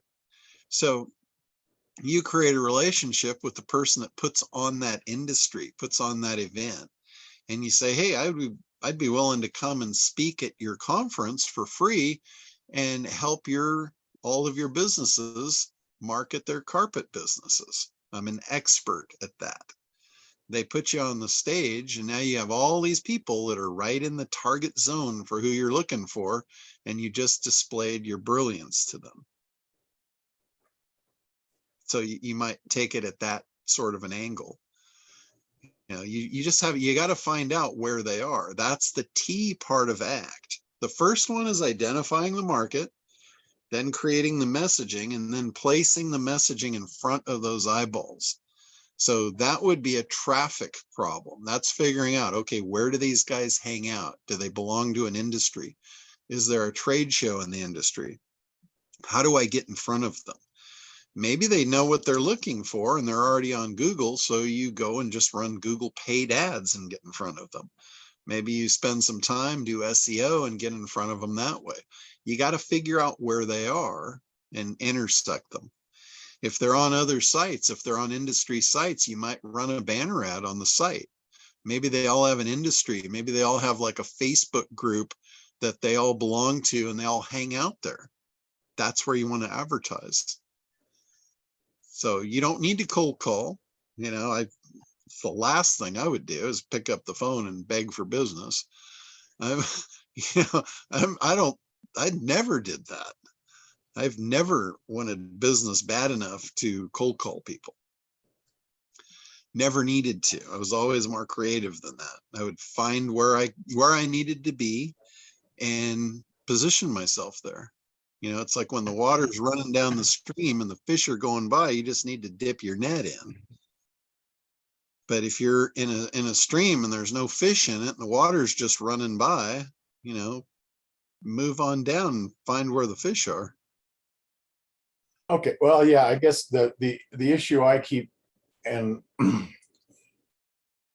I guess this is one of those typical things that the problem's in my head, nowhere else, because the thought of trying to find, and particularly with coming out of COVID, and given the fact that I've got about no less than about 12 risk factors for COVID, so I'm still wearing my mask when I go out, let alone looking at trying to get in front of a room full of people. That looks like a bad idea. But then again, I guess what I need to do is pull into my mind a big guy in a Hawaiian t-shirt and slams going up on stage in front of a bunch of people wearing three-piece suits and get comfortable with doing that like somebody else I know.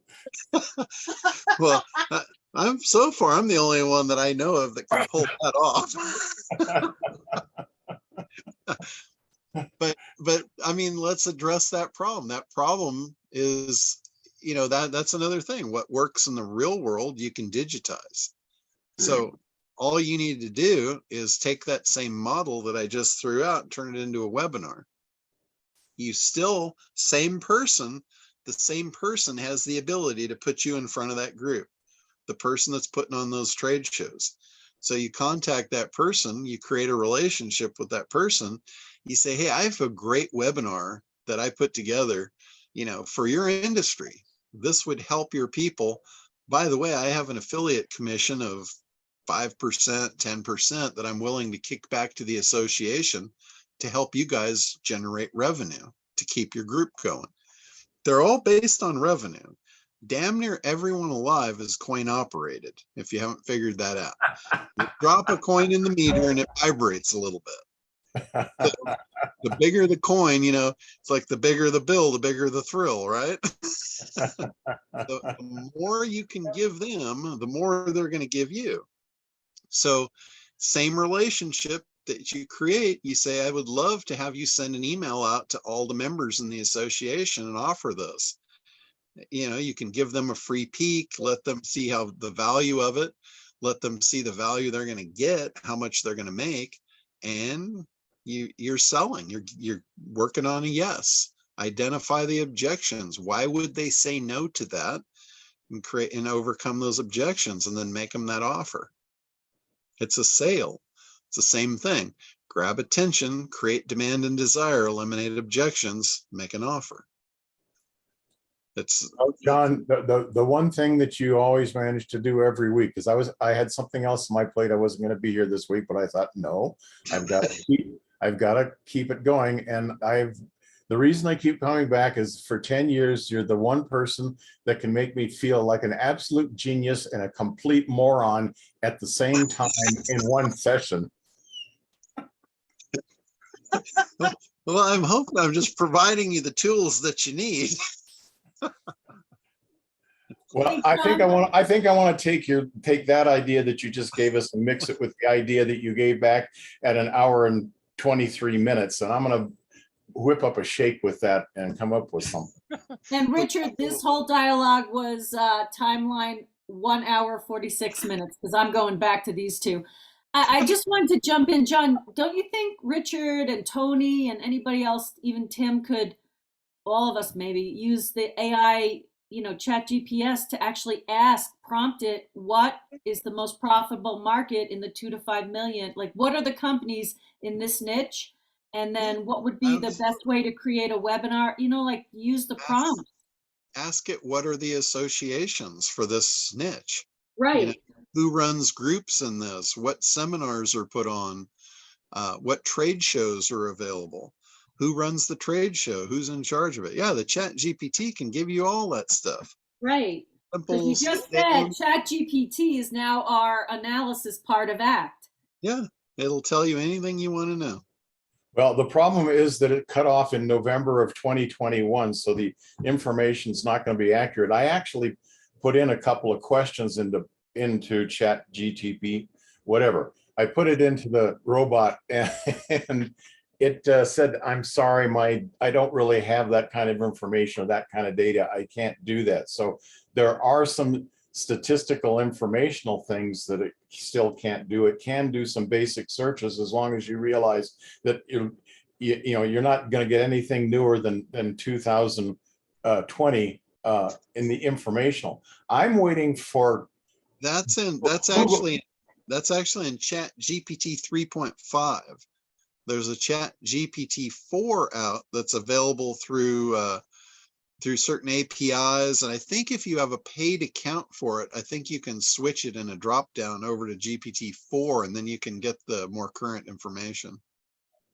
Well, that's a great nugget there, because the other thing is that when Google comes online, I think what they're doing is they're figuring they don't need to rush it to market, because everybody else is going to chum the waters for AI, knowing that it's all out of date. But when Google comes online, it's going to be real time.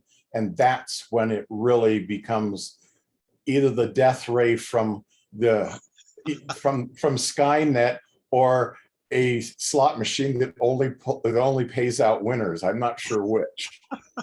I don't know. I wouldn't count on Google to pay out winners for you just at the drop of a hat. No, the AI and a real-time AI that can pull statistics and stuff would be mind-blowing.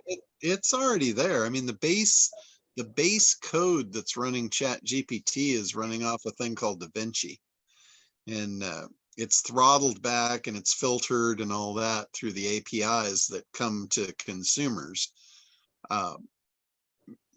So there's a lot of different filtration to it. OpenAI with ChatGPT is a teaser. That's a free thing that they gave out to everybody starting last November. And the adoption rate of it, I think, shocked everyone. There's been nothing in the history. Nothing in human history has had this fast an adoption rate. It's insane. It went from nothing to 100 million users in like 90 days. The internet was nowhere close to that. It took it 10 years to do that. This happened in 90 days. So yeah, and it's going to go faster, John, because the more you use it, the more it speeds it up. I mean, it's a self-feeding system. So yeah. And the problem they're having is the first one they rolled out was Dolly or something like that, and they made her sweet and kind, and guys got in there and found out that within 2 hours, if they stayed on there for 2 hours and asked the right questions, they could turn it to a white supremacist, Nazi loving. So you got to be kind of careful with it. Yeah, it's definitely an unknown commodity, really, of what it is and what it's going to turn into. That's for sure. So, all right. I'll tell you, John, one quick thing is that if you guys are, any of you guys, well, Perry Belcher, he's the guy. John even has done them. He currently has a video up that he's using as a lead teaser for his Atlanta AI Summit coming up in, I think it's September or whatever. And he goes through tools and how to use that. It's about 1 hour and 38 minutes long. And if you go to Perry Belcher and get on his list and can find that teaser for the Atlanta AI Summit, it is worth watching. I've already watched it twice. And as with these calls, it's all record. You know, I record everything when I watch it, so I have the ability to go back and watch it at a faster speed. So, you know, that's why I don't miss a week here, John, is I don't want to have to go back and watch a slow recording. I can watch you live, ask a question, then play you back at 1.5 and get through it a lot quicker. So Perry And that's Belcher. the link, Richard. Oh, okay. Well, I'll go see if I can find it. Hold on, I'll go look for it. Yeah, I actually went to the to Perry's event on AI that he did in Las Vegas here a few weeks ago, or I lose track of time. It might have been a month ago or whatever it was. But Tony Yeah, it was April, because we missed you. yeah.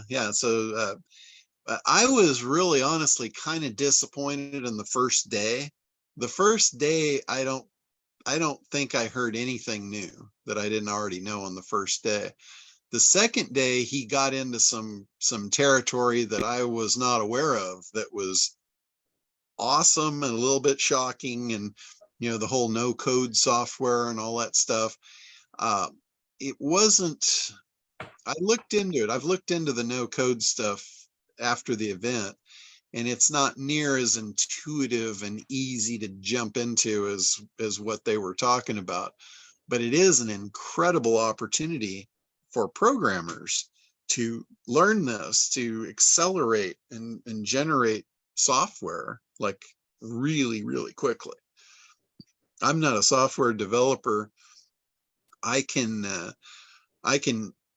engineer or draft out processes that a software developer can take and turn into a program. And, you know, they were talking about it's as easy as just speak out what you want and it'll write the program for you. Well, that was a stretch. that was quite a stretch. I haven't seen that yet. Not to say that might not be where it goes, but I really didn't equate a lot of the stuff that I have been doing for years in the AI space. And it was funny, Perry kept calling my name out. He called my name out at least 7 times that I'm aware of, where he was referring to me as having been doing this stuff for years. And I didn't know what he was talking about. I'm like, he's talking about the robotics and all that. And he was naming me from stage as having done this. And what I realized after was that he was talking about the SitePop software. And when I realized, you know, okay, well, he's right. You know, I guess I have been doing that for years, because that's what it was. It was AI robotics very early on. And he knows you're scary smart. We started developing that in like 2011, and it's worked phenomenally. So, yeah, well, the fact that he can take And I just put the link in there. So there, the link is in the chat for it. It's called Murder or Millions, in terms of it's going to murder a lot of jobs, but there's a millions to be made if you get on board. And what I think he was talking about is I took a little different from the no code software, in that a lot of the programmers and coders are using no coding software, and you can talk to them in English and they can do the prompts pretty quickly. Because what he said he did, he created a software he wanted to give away. And so he went out and in 9 days and for $800 created a clone of Twilio that he's going to give away. And it's like, Twilio for $800 and 9 days. He says, yeah, it took them years and millions of dollars to develop it. But now with the AI, it took them, well, it took the AI 19 hours to write it, but it only took them 30 minutes to give them the instructions. And they sorted it out in 9 days. And so he's like, well, if anybody can create a clone of Twilio for less than $1,000, boy, you better hold on to your boxers. I'm sorry, what's Twilio, John or Richard? That's it's a task management thing where you can write out notes and you put them in timelines, or you can move. Trulio or Twill? Twilio, TWILO, I believe, or LLO. But it's real popular. And it's expensive, and it obviously took years and millions of dollars to develop. But if he created a clone in 9 days for $800, even if it's a stripped down version, he says, no, it's Twilio. And it added 2 things that people have been asking for 5 years, which was like colored tabs and the title at the top of the cards or something like that. But, very weird. So. Well, it's interesting. I actually created my first piece of AI software myself. And it's basically a clone off of ChatGPT, and it cross-references the OpenAI, it cross-references the Bard from Google, and a third one. And it basically uses all 3 collectively to come up with its answers. And of course you did, John. and again, put the link in the chat. Yeah, what is that, John? Because quite frankly, that is what Content at Scale has created, and they're selling it for very expensive. And their cheapest thing will write you a 500-word article for, like, I think they're 20. It works out to around $25-30 per article that it'll do, but it's on a monthly subscription. So if you have a clone of that, please put it in the subscription, John. Yeah. So my first test for this thing was I started asking it basically what domain I should buy for this particular tool. And I told it my ultimate goal is to have this thing be able to drop a niche into it and have it do the ACT program on that niche, segment the market, find the avatar, figure out all the stuff the avatar needs to know about, and then create the marketing materials just from one-click process. That's my goal. And I started asking it, I said, find me a domain that is available that you think would be the best thing for this. And it came back with one answer, and it was actchatbot.com. And I went, it was available, I bought it, and then I went to ChatGPT and I pasted the exact same question in ChatGPT, and it gave me 10 URLs. Not one of them was available. So I wasted a bunch of time going, and none of them were available. None of them were as good as the one that mine gave me. And I'm like, that was interesting. So that was a cool little experiment.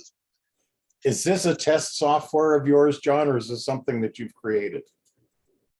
No, it's something I am creating and playing around with, and it's live. I mean, it's functioning. It's up and running. Will you let us play with it? Eventually. As soon as I make sure it's safe. because, you know, that's why you can't get access to the base code of DaVinci, because you can ask it a question like, how do I end the world with $100? And it will tell you. and it, you know, it doesn't have the filtration to block things that should not be asked. I just came across another article that said that DaVinci is now doing a graphical interface like Midjourney, and they say it's better than Midjourney, and if you're using Midjourney, you should really look at the DaVinci graphics rather than Midjourney. Well, there's another one called Stable Diffusion, and Ori Bengal, who he's a guy from marketing from way back. He was at Perry's event, and he was showing some demonstration on how he uses that, and it just kicks butt on the Midjourney thing.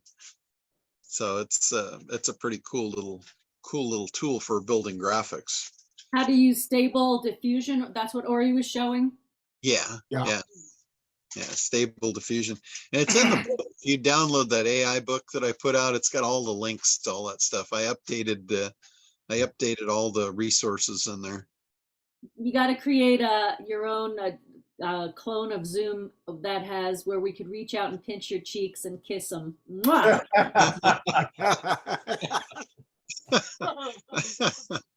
That's awesome. Oh man. All right. Well, I'm looking at the time. We've gone over 2 hours. I was going to do that thing, but I think we should probably push that on to next week at this point. It might be irrelevant, Dr. Frankenbot. Hey, Yeah, John, the deck crew up in the bow has requested to raise anchor. Yeah. Yeah, I mean, I don't want to keep you guys on. I don't mind if you've got more questions or whatever, but just for the sake of keeping you here all day, I don't want to do that. Thank you, John. Yeah, you're very, very welcome, and welcome on, Rick. You've hopefully you found your new home here. Yeah, that was an amazing amount of information and a lot to reflect upon, most certainly. There's at least 4 people in here that have been on here and known me for at least a decade, and wow. They say it's just a bottomless pit of what's available. Sure seems like it. Well, thank you so much. Not a bottomless pit, it's a spiral up. John, That's right. Yes. John, what Thank day you, are you John. back? What day are you back from your trip? Because I have a client who wants to meet with you on one-on-one to build a website. Oh, we're just going for the weekend. We'll be back Sunday night. Sunday night. Okay, so I told her Monday or Tuesday. I'll check with you on your availability, and I'll hook you two together. All right, sounds good. Thank you. Yeah, John, once you hit the 2-hour mark, you're crossing that threshold where the mind can only absorb what the fanny can endure. So, but this one is, Yeah. the last half of this was well worth the whole price of admission. Thank you. Well, cool. That's awesome. All right, guys. Well, hey, thanks for coming in, and thanks for asking the questions, because that's what gives me content. So I don't know what to talk about if you don't tell me what you want. Safe travels. Have a great weekend. Enjoy the boat. All right. We Thanks, will talk John. to you guys next week. Bye-bye. Thank you. Bye, everybody. Thank you.